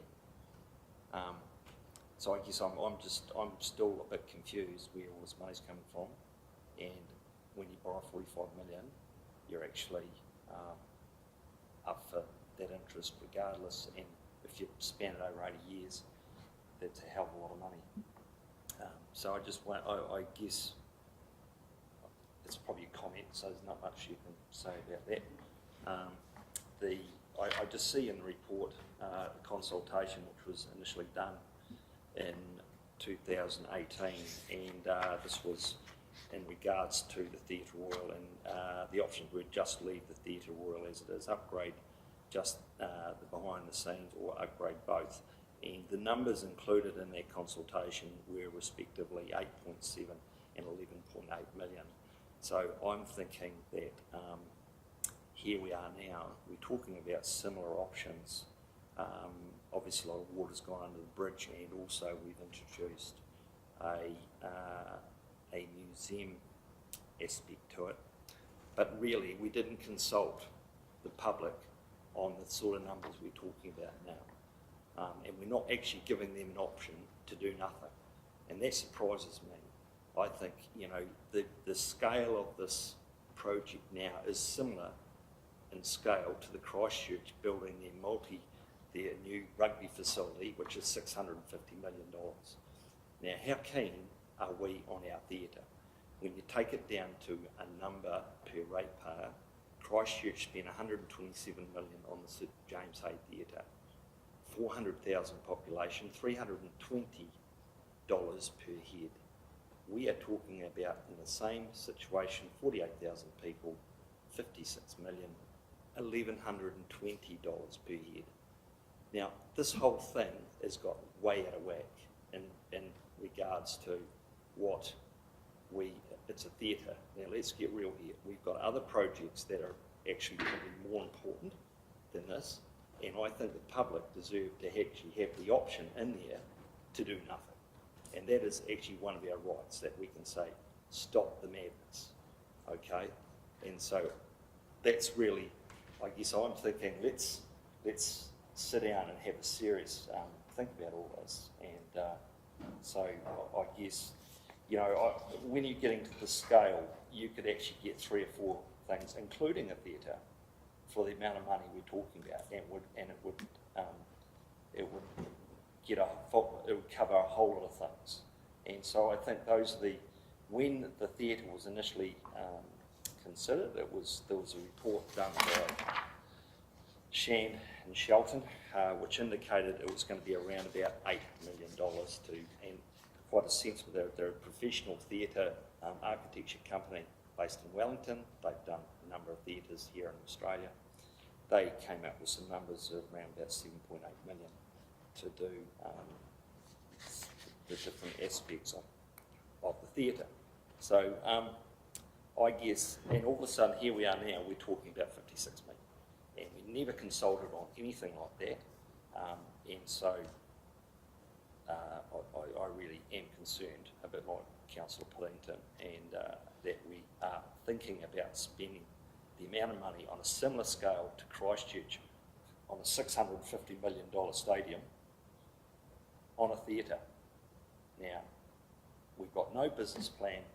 We can't put a whole lot of other stuff in there, like if we had a multi-purpose facility, for instance, down on the bay, which was recommended back in 2016 prior to this happening, which actually covered the Theatre Royal along with all our assets at the time.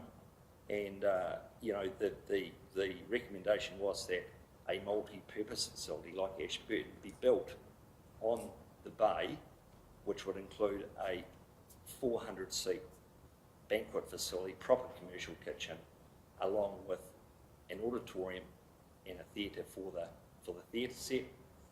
It could be utilised as a conference facility as well, replacing the Bay Hall.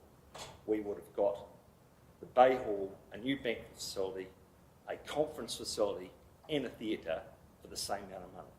So stop the madness. We actually need to think about this. We're at the point now that in taking the debt level up to 2.4, we've been at 2.1, our maximum is 2.8 in the local government. So we can't go past there.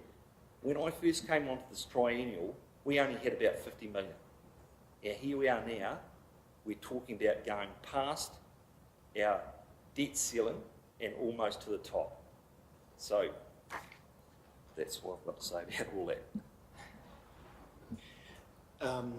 And so just the James Hay you refer to, when was that project? It was done in 2017. It was a 127 million by the City Council. Cool. Thank you. Oh, Isaac, was it? Was it the Isaac? Is it the Christchurch? Town Hall. That was it, and yeah, that was quite an extensive build from an earthquake, and a lot of complex build in bringing the building back even to a state to then move forward with the theatre. But yeah. Brilliant. Thanks, Councillor. No, don't apologise. That's what we're here for. Jason, thanks. Sorry, just responding to a question that Stu, Councillor Piddington had before, and Councillor Booth, you touched on it as well in terms of the operating model. So the long-term plan includes funding in terms of the operations for obviously all the museum staff, because they're already in existence. It includes funding for some of the museum's exhibitions. I think we've heard Philip Howe talk about 600,000 being available. So there is quite a bit of funding already planned in the long-term plan from an operational sense for this facility. So there's not a lot missing that needs to come back into this project from an operational sense.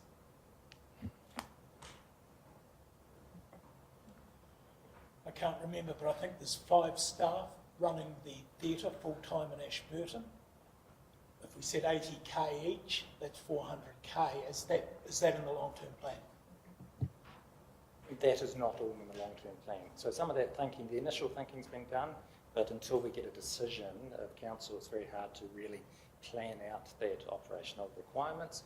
We had a crack at it as part of the long-term plan, but the facility has changed a little bit since that point in time. And the staffing aspect, this isn't just the theatre, it is a theatre with the Heritage Museum, with an educational space, with an extended short-term gallery space with your atrium. So it is a lot bigger and more than just the theatre. There are lots of alternative income streams, but at the back of the building are now shared spaces for museum staff, which then would dovetail into extra staff for the theatre, so technicians, etc. So a technician for the building would cover all of the lighting and the sound, as well as stage work and then other works around the building. So this is about looking at a model that looks at a whole new and quite complex building than just a theatre or the museum. So there's opportunity to dovetail with staff and have more work done by dedicated staff members across various activities for this building. But depending on the decision to build, whichever option, in the previous council meeting, at that time we've come back with the resolution, but if there is an option and a request to do nothing, then that is part of the discussion today and how you would like to go forward and guide the officers from here. Thank you. So pick on what options are. We'll come back to that around what the final options are. So we'll go now to Councillor Scott. Thank you. Firstly, I just want to acknowledge Nicole in particular for the time that she has put into myself and the other new councillors over the past week. We really do appreciate it. Pretty tough gig, first day theatre. So I just want to acknowledge and thank you for that. You're You're most welcome. I just have a couple of questions with regards to your report. One of the note 40 is around the 11.6 million funding from the government. It says in there that if we were to pivot away from the heritage that we would lose the 11.6. I just wanted to know, is it lose or could lose? Will lose or could? Could lose, high risk. So the contractual arrangement that we have with the Provincial Growth Fund and MB is for both buildings as a conjoined build. It isn't for a theatre or a heritage. It was specifically written and the funds were given to us as a conjoined. So going forward, if we choose, if there is an option that comes from the floor that becomes a theatre only or a heritage only, when we respond to MB and we would have to go to the Crown, there is a high risk that that contract could be pulled back and we could lose that funding. We can request extensions of time. There is an opportunity for that, but to alter the premise of the contract does put us at a high risk of losing that funding. Because obviously for me, myself as a new councillor, my concern is that the cost escalation is not the reasoning for the significant increase in cost. My concern is it's design escalation that has drawn us from 25 million to 40 million to now 57 million. So I personally don't think, one of the statements that you made before is that basically the work to date would be lost. I disagree. I think there's an opportunity to pivot. You guys have done a significant amount of work around your civil works, your structural work investigation, your HVAC work, your lighting, and I think that, you know, we do have an opportunity to pivot and that work wouldn't be lost. So I disagree a little bit with you there on that rationale, but I support community consultation 100%. I personally would like to see the option of a new build again with the community, and I don't want to see it as like for like, because the last proposal that was put to this council was a $40 million like for like build. I think there's an opportunity to size this theatre appropriately for our community, and I think it's just not out of hand. And I would like to see that opportunity option for the community to look at that again, because I believe that we can build something that is relevant for our community, that is affordable and usable, you know, and I would like to see our community, our schools using it for prize givings. I want to see the Chamber of Commerce using it for seminars. I want to see it used, and I'm really concerned that this current way and the escalation is developing a white elephant. Yes. And that really concerns me, as my job is to consider rates for our community. So that's just something I personally would like to see, is just that option again back on the table as a new build, but not like for like. Yeah. That it's appropriate. Yeah, absolutely. And I think that maybe some of the returning councillors can speak to some of that as well, and the decisions that brought the officers to this point. And the cost escalations and the design, we can't underestimate, and I understand the idea of the theatre that are new.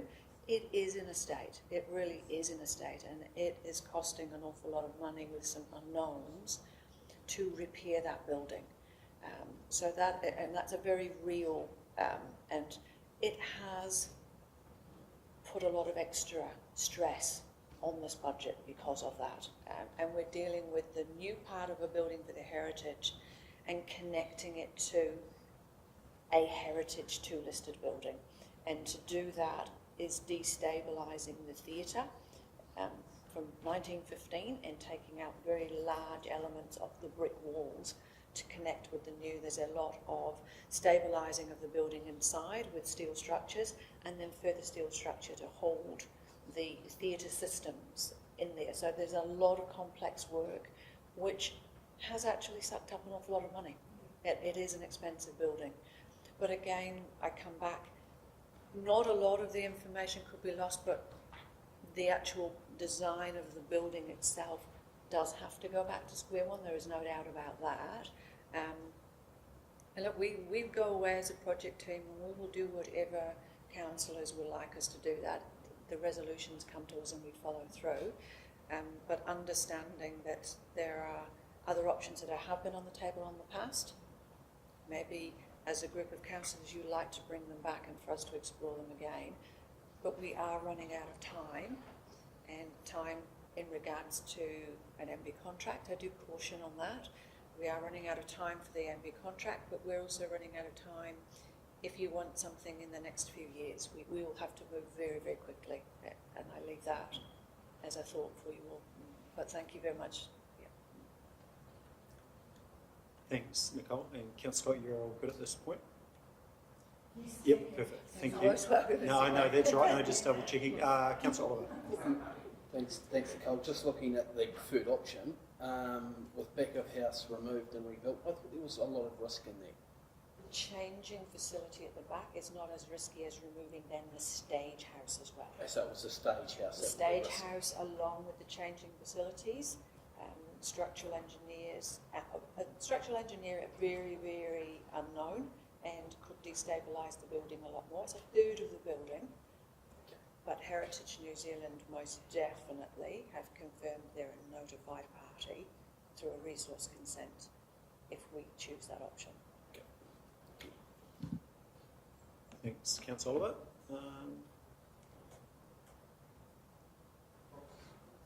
No, you're on. Just got a quick question for Vade.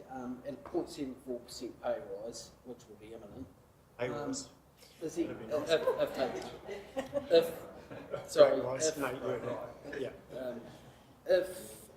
there any forecast in headwinds that will affect rates increasing with the bringing forward through water infrastructure and stuff? Like are ratepayers looking forward to perhaps getting further rate rises with water infrastructure and stuff?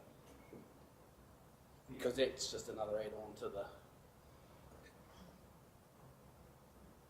Yeah, I don't want to throw my financial colleagues here a difficult pass, but I think, to be really honest, there will be some decisions and choices that have to be made in terms of the next annual plan and going forward about various priorities, if we put it that way.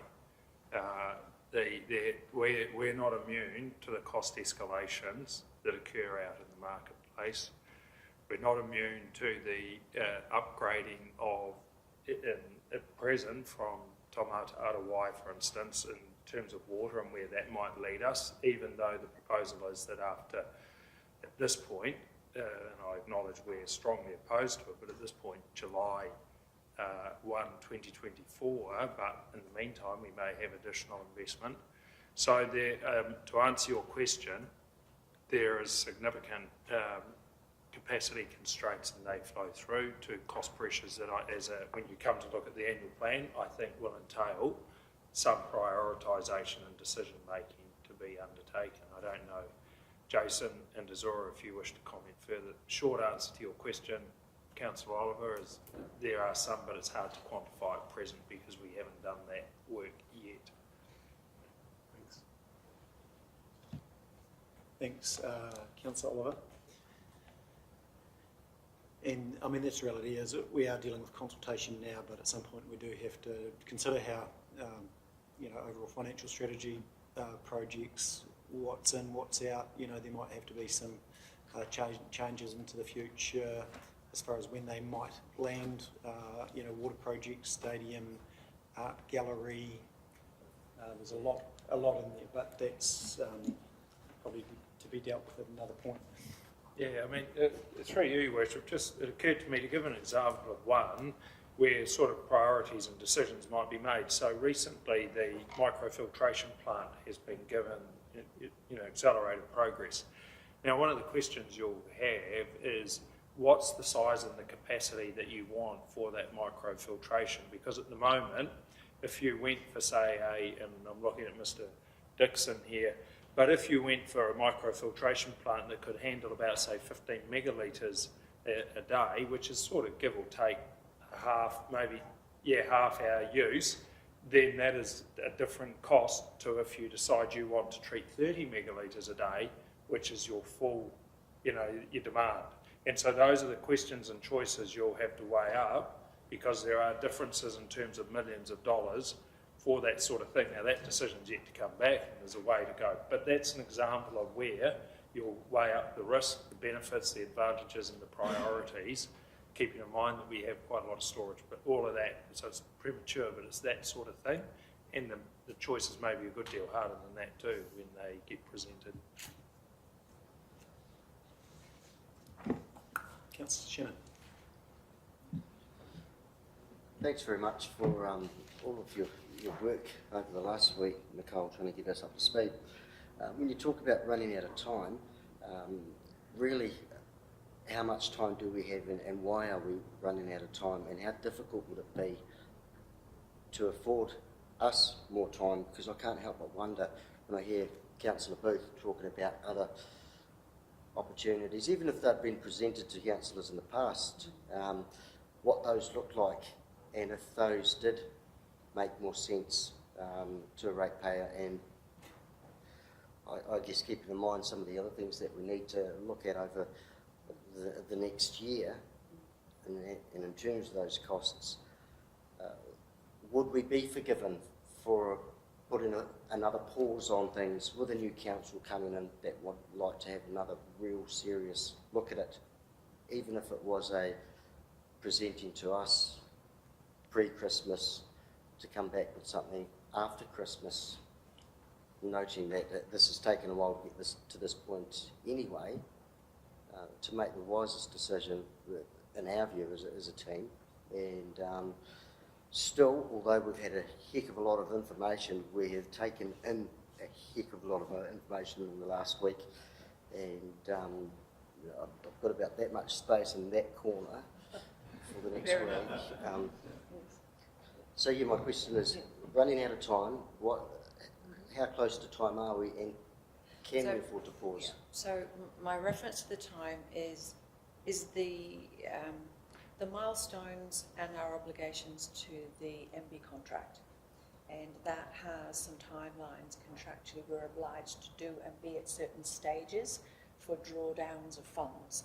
So the time factor, if we stick with and don't make an application for an extension of time, which equally has to go through a tranche process with the ministry, that is our time constraint at the moment. The next part of the time is then working with construction firms or others in the delay to a timetable or a program where they would have boots on the ground and begin, and then what does that look like? So every month that goes by is a month or two on the end of the project from a program perspective.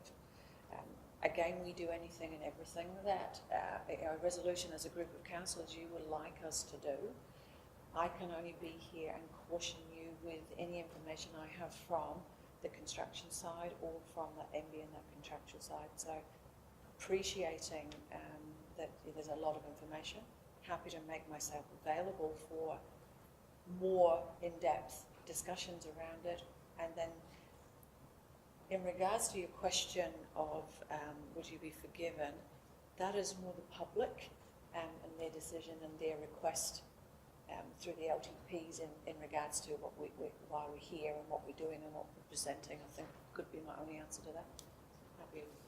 I think it's also worth considering that in terms of MB funding, the government has withdrawn $240 million off 131 community projects over the last period of time. So in terms of losing funding, it is a risk, and we do need to be cognizant of that as well.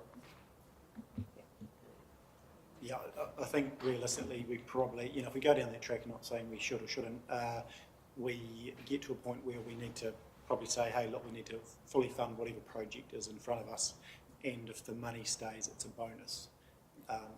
That's probably my thought if we extend too far. Not to say it's right or wrong, but that's where we're getting to. So is there any, before I go back to, we'll go to Councillor Pye, and then anyone else that hasn't spoken, then I'll go to Councillor Booth.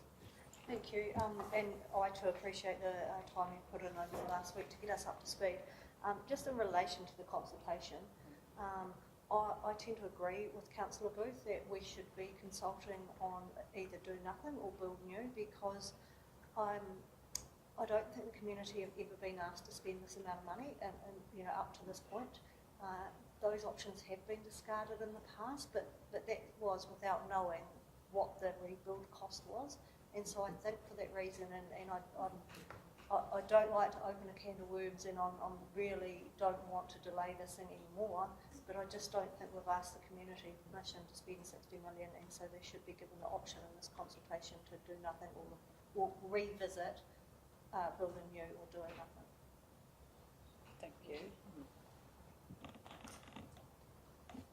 Thank you. And I guess, question for the team is, if that was included a new build, how would we frame that? And because it would be working on these current timelines, pretty hard, not going to happen.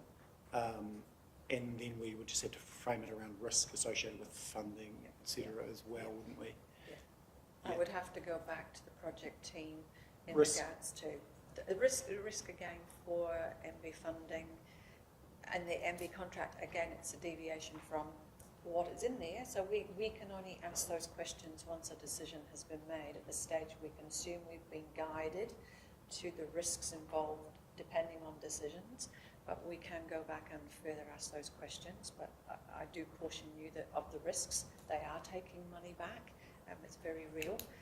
And in regards to timelines, if we were to revisit anew, there is a time for that turnaround, whether we come back with a QS number, but that QS number isn't always in real time as opposed to talking to a construction firm. So there are several different avenues there, and it would take several and some months to come back with that information. It would easily be, I'd have to say, it would be May or April to come back with any good factual numbers for you in that space. Certainly high-end numbers, reasonably quickly, but factual in depth, it would take us a little bit longer. Yeah, we must be aware of that. Yeah, so probably timeline, again, obviously. Yeah. So we could accurately say a new council would deliver it. It might just not be this new council, it would be maybe a new council in the future.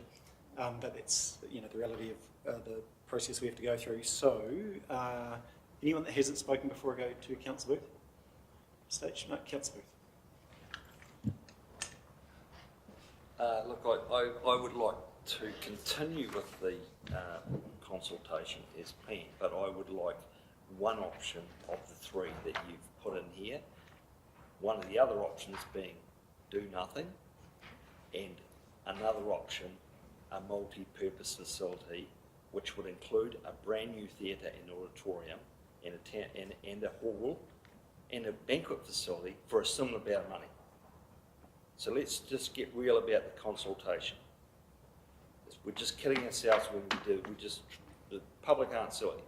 So I would like to see the consultation. Let's consult properly. If they come back and say we want the theatre, well, that's the way it is. If they don't, they don't. But absolutely. As I said, it's all out of proportion, the numbers now. So, and we don't have to do anything. All right, let's get it right. Sorry, so just to frame that, it would be because it was almost, because a lot of work to do with what you described there, so it would be a do nothing and go away and come back with the cost on something that incorporates all that. Is that sort of what you just want to frame it up for? I think you could safely assume that building on a flat surface, brand new, that for $60 million you'll get all of those things that similar to what Ashburton have got, Nelson and Taupo, in regards to a multi-purpose facility, which will easily get a business case around it, and it will be a brand new theatre and an auditorium with everything that you want. So, I mean, it's either no, yes, or another option for a similar amount of money, and it will be. but I don't think you're able to probably frame the numbers around it until you do more investigation. And then probably just to be devil's advocate on some of that, there's probably a lot of work to sit in behind that in regard to demand, etc., on some of the things that you raise as well. Go to Councillor Parker. Just in reply to Councillor Booth's comment there, where would you foresee the Museum Heritage Centre to go then? As we know, it's already bursting at the seams and we're not displaying many of our local treasures. So there'll be additional costs to what you're proposing regarding still making a fit-for-purpose heritage, which I think needs to be included as well.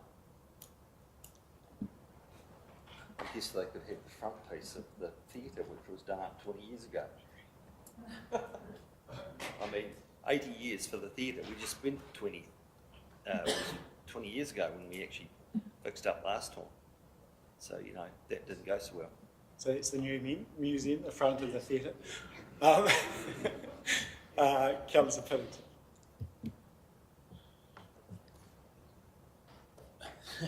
I just wonder whether the options should be do nothing and revisit, which would be Alan's one, is one option.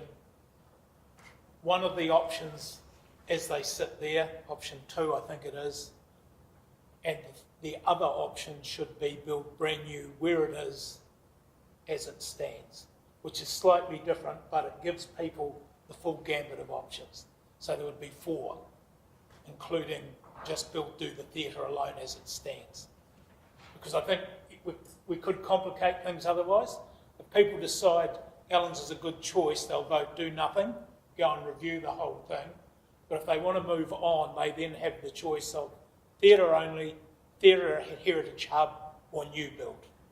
That would be my suggestion. And I'm quite happy to move that if it makes sense. Yeah, it does make sense. I'm just conscious of too many options, and the problem that we're going to end up having is I'm comfortable with your direction because it's nice to have a direction, but the feedback we could get is going to be, could be, not saying it will be, but could be split across all those 4, and we've got no clear community direction, and that's a risk, and we know that. But yeah, sorry. Thank you, Your Worship. I'm looking at my colleagues here, but I think if you're proposing us to offer up do nothing and a new rebuild of some sort, that is quite a lot of work.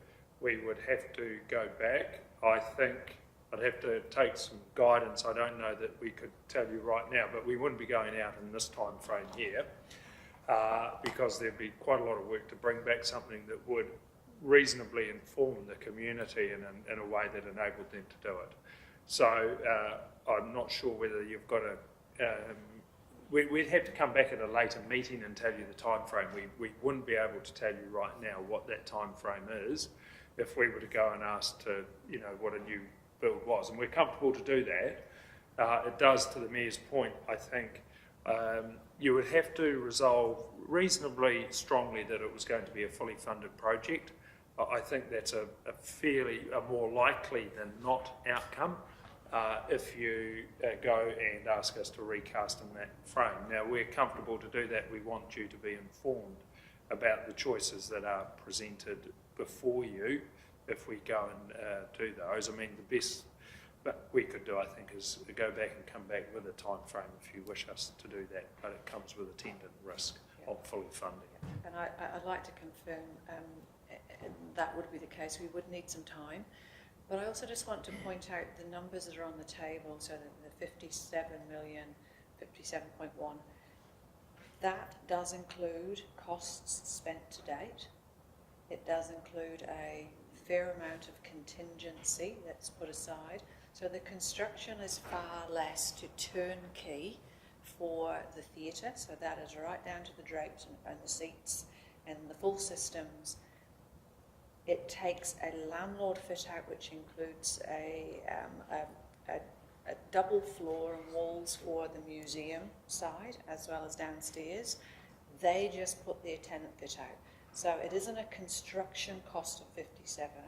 We have got a large amount set aside contingency, and then costs spent to date in that 57. We have the funds coming from MB, so the construction side is not that top number. It's not as big as you think, and it is a reasonably firm number estimated in real time by the construction company out in the market. So there's a lot of trust in those numbers that are in front of you.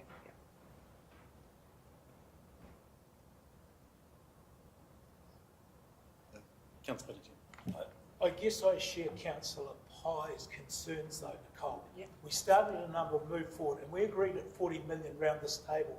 We thought we were wiping the back off, the stage house, the whole thing. And then we got told we're not getting that, but we're still spending 40 million. So we did consult way back at 23 million, and we've managed to somehow get to a figure near 60 without consulting. And unless we go back with the other two options, I don't think we're giving a community the full gambit of what the options are. That's just where I sit. And to your point around time, Nigel, I realise it will take time, but I don't think we should rush this with new councillors. And we haven't even had the community groups look at the plans and say, hey, we like them or not. You know, so there's lots of moving parts, but I just think we're rushing it at the moment.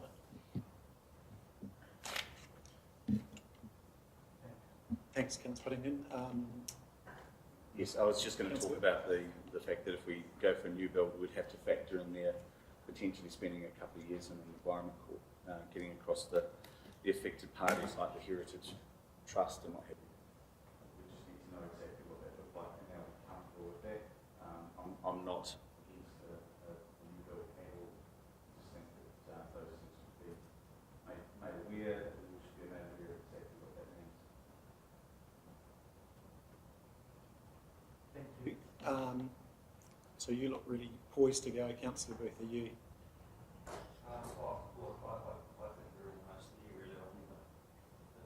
So jump on. Yeah, I think we, I mean, to Councillor Pillington's point of a brand new theatre offering that, I think, why wouldn't you do that in conjunction with a conference facility, which is going to have huge economic benefits to our district?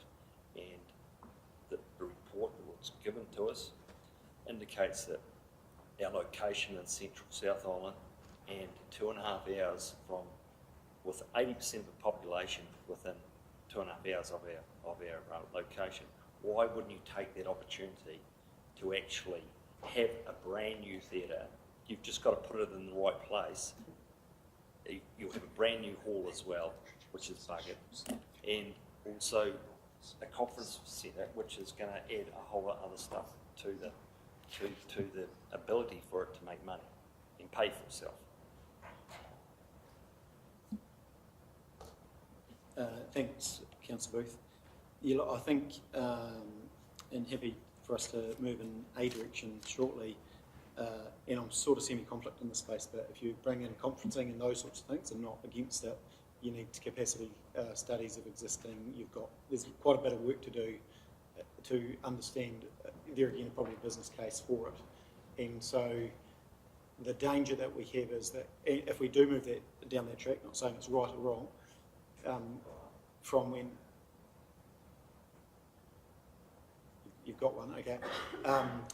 So the danger if we move down that track and we still have a theatre that has been pulled apart that we have to deal with. So there's lots of moving parts in this. But anyone that hasn't spoken that would like to speak? Anyone got a definitive idea on what this consultation that we are considering today might look like? So discussions have been in and around do nothing and new build, and I think the reality is, you know, we have to be upfront. If that's the case, then the risks are funding, timeline, cost still associated with doing something with the existing theatre, if it's to be demoed, taking into account Environment Court risks and those sorts of things as well. So there's lots of complexities, obviously. So welcome to council, all the newbies. It's meant to be an easy first meeting, but that's all right. So direction as far as we are considering this consultation. Do we want to consult? And what are we consulting Councillor Booth.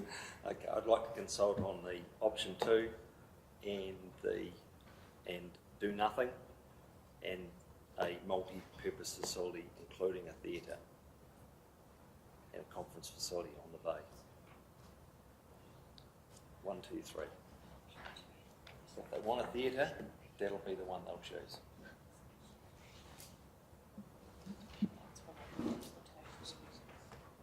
Thanks, Matt. I think one issue is that you do already have an option, have a motion on the table from previous council on what they wanted to consult on. So that's still live, as it were, and that obviously is what all of this work was based on. So I think potentially you might have to revoke that motion. I don't know, Pete, would that be your understanding of that situation if you were going to put some more options in there?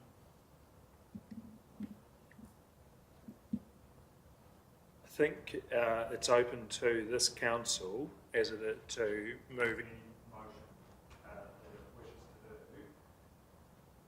And to your point, Mark, if it does, it can, I think, acknowledge an earlier motion, but it can replace it with its own motions, I believe, by moving different ones. But it would be helpful, I think, if they were to acknowledge the motion that had been, that what was framed here was framed based on a motion of a previous council.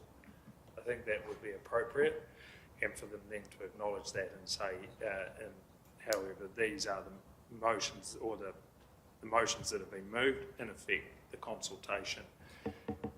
Just coming back in terms of if we go to a new build with a conference facility and so on, we're some time away from presenting anything for consultation. We'd have to come back, and I would think it'd be the new year before we would get that before the council, Your Worship.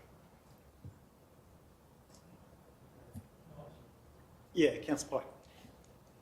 I just wondered if I could potentially offer a solution which, given the time that's gone into this consultation document and with respect to the officers, is that we just simply add option or other and make a whole lot of bigger space for comments where people can give their views. And that way there's still an opportunity, and if we've got 80% of the population saying do nothing, revisit in that space, and that eliminates the need to go away and do a whole lot of work and spend more time. It might not get the, it's not as in depth as putting the solutions out there, but it could be a good compromise. Look, I think through this, I agree with your approach, and I think through this consultation that you're going to get clear direction no matter what. The key thing for us is that we're going to get in front of everyone and give them the opportunity, and that for them to have their say. And I think we probably really need to ramp that up, the consultation part of it, and really invest in that, both as officers and resources as far as financing, but also as elected members, so we can get a real idea as to what the community wants. And so we obviously are making assumptions until they tell us. And we do have a consultation document in front of us, and what are the officers' thoughts around reworking that so there is more opportunity to have discussion around the other, or have people comment on the other, so we can consider that at the December meeting. That it's doable. Certainly, I could work with Steve and with Mark. And this is just a rejig of the document you have in front of you, the A3, in adding in that other option on there with the tick. But I'll let I think with my devil's advocate hat on, you're unlikely to get a very clear steer from the community on that one. You'll get the vote for monorail type option C's. I suspect we'd have to present, for fairness really, we'd have to present 4 options of equal build-up really to let people make an honest choice, because if you gave 3 quite expensive options and then you gave some amorphous other tomorrow, probably you will get the majority of people doing that and saying do nothing or do something, but it probably won't be based on the same level of information you're giving them on the other ones, so it probably wouldn't be a fair comparison really. it's a great idea, and it's one that we sort of take into long-term plans when we're slightly doing a bit more blue sky thinking. But I think it wouldn't be a fair comparison to the ones that have been sort of quite a lot of details going into the planning. Certainly, I guess the other aspect to that is because we do this under what's called Section 82 of the Local Government Act, we are required to put in the proposal and the reasons for the proposal, analysis of the reasonably practicable options, including the proposal, and information around that. So there's a level of detail that is required so that the community can make an informed choice. If we kind of move the conversation forward, Alan, yours isn't really a do nothing, it's do something totally different. So we've got, yeah, no, I know, but I don't want to complicate things too much. If we took do nothing away,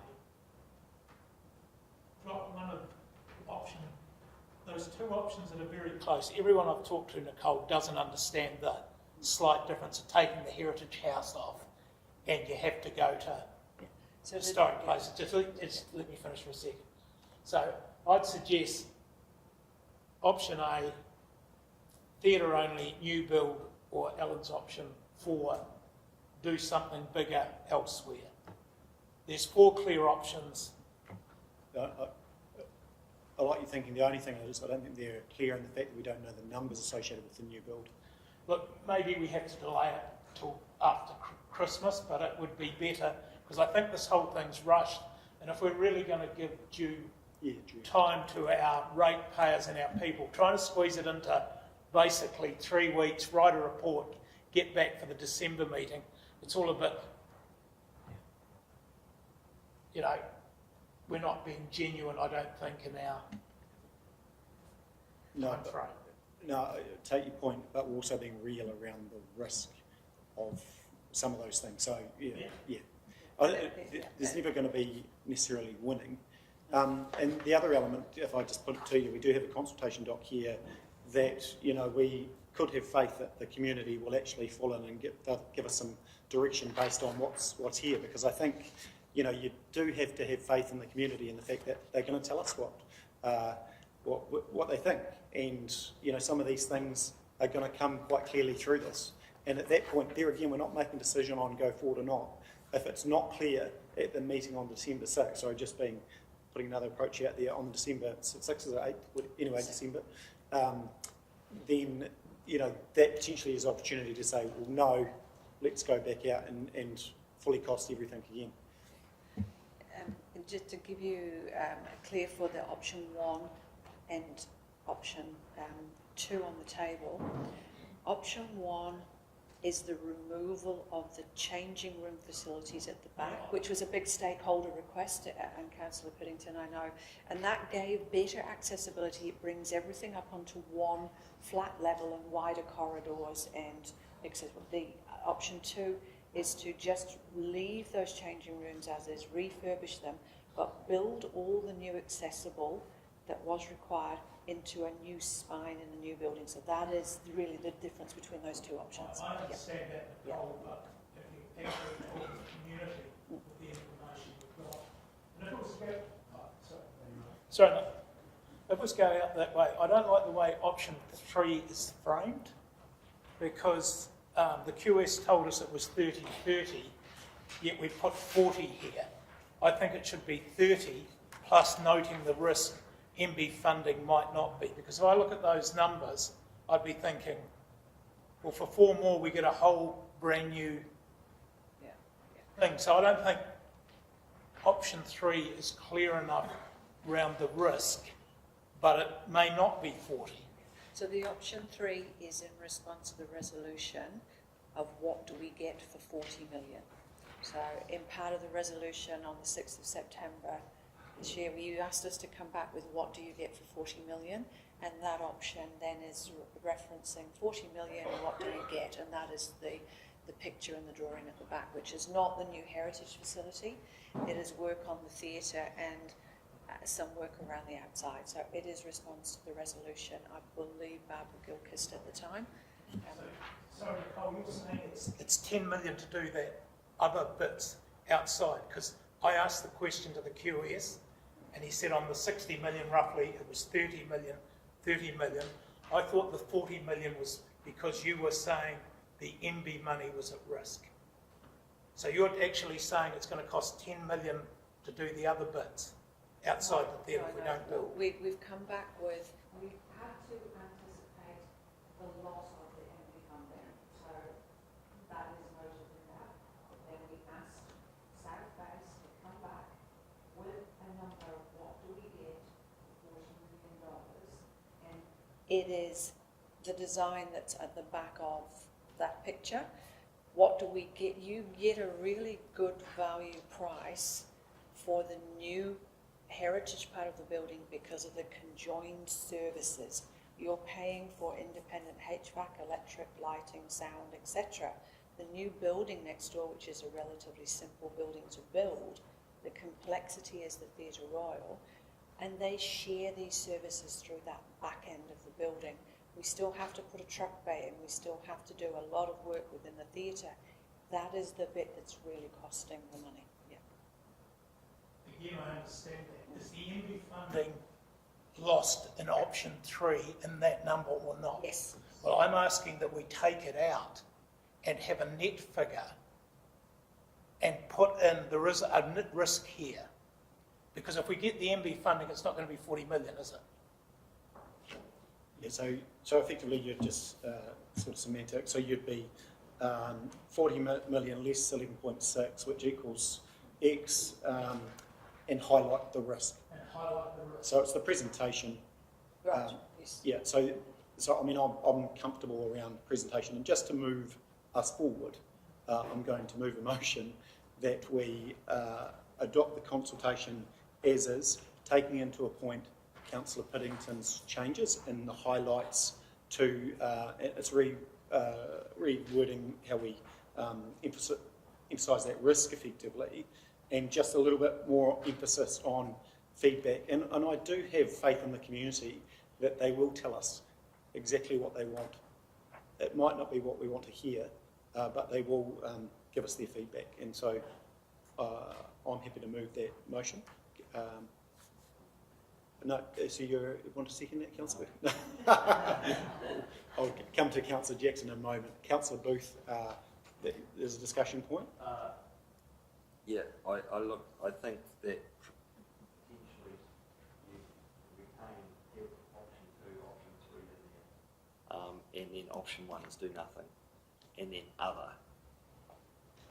Option 4, other, and just put other and leave it open. People can fill it in. Yeah. All right. But do nothing needs to be in there. Thank you. Actually talking about the big picture, the big number. So you've got big number there, you've got the number down there that you just, it's just a bit of a, you know, and then, yeah. Thank you. I'm comfortable with the motion as is. Do I have a seconder or someone that wants to talk to it? Councillor Jackson, happy to second it, so you know what you're seconding. Yeah. Don't want to. So consultation as is, but with emphasis to Councillor Piddington's point around those numbers on option 3. Further discussion on the motion that's on the table at this point. Councillor Piddington. Just, we need to make it really clear. It's not clear. Oh, Mike, sorry. I guess we need to move it forward, but in the feedback, we need to make it clear that they could suggest other options, like do nothing or a rebuild. Yeah. So. Yeah. Yeah. Thank you. Sorry, Councillor Jackson. I don't think the public are that thick, are they? I'm sure that we've got here, do you have any comments? I'm sure that would be the first thing that if I was against a theatre, that's where I would put it. Do nothing. Don't do it at all. I don't think we need any more explanation than what we already have there. I think it's pretty thorough. Thank you. I think the points highlighted, we want to encourage to as much as possible, and I think we will do that. I think the team have sort of heard that point loud and clear, and that's the opportunity for both the consultation doc, how we deliver that, and also elected members to be involved in this process. So any further discussion on the motion? I'll move to Councillor Jackson at this point. Otherwise, I'll put the motion. Yes, Councillor. Just a quick comment. Options that we have discounted, I'm not sure whether there's any scope for that to add a little bit more detail to what we have discussed here today. It's not necessarily discounted, but discussed. I don't, just put it out there if there's any room.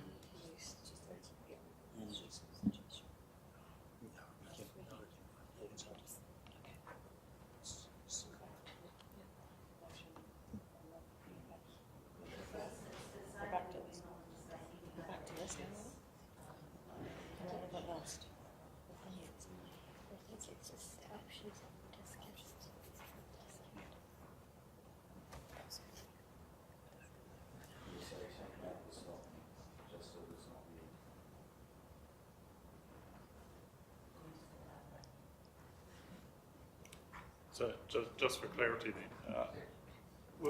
the options that we discounted have been discounted from the conversations of the previous council. Are you saying that they are back on the table as options that you want the community to? I just don't think maybe we need that there.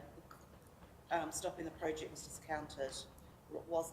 So, I mean, it might just discourage people to have that conversation now if they know that it's going to fall on deaf ears. So I'm just querying whether it needs to be So there. options that were discussed instead, is the wording there? Yeah, maybe it's in the wording, potentially, because it's good. I think it's still good to tell the story of what has been discussed, and so there again, I think that's around. So part of this we can have final doc approved by myself and someone else if need be, just to tidy that side of things up, and obviously it would go to all councillors just to have a read over before anything were to go public. Yep, comfortable with that. So motion is on the table. Any further discussion? I'm going to put the motion. All those in favour, please say aye. Aye. Against? Thank you. Would you like that recorded, Councillor Booth? Thank you, Councillor Booth. So motion carried. Did we incorporate that? So I'll just move a motion that final, just to that point, to capture that final sign-off needs to go back through the mayor and will be distributed to all councillors. I'm happy to move that. Can I have a seconder? Councillor Burt, thank you. All those in favour, please say aye. Aye. Suggested you. Look, thanks team. I know big day one, eh? Thanks so much, but really good debate, and I think there wasn't a lot left undiscussed. So thank you, appreciate that, and I think that's it. And you're welcome to council. There's no going back. Well done. Thanks, team. Everyone.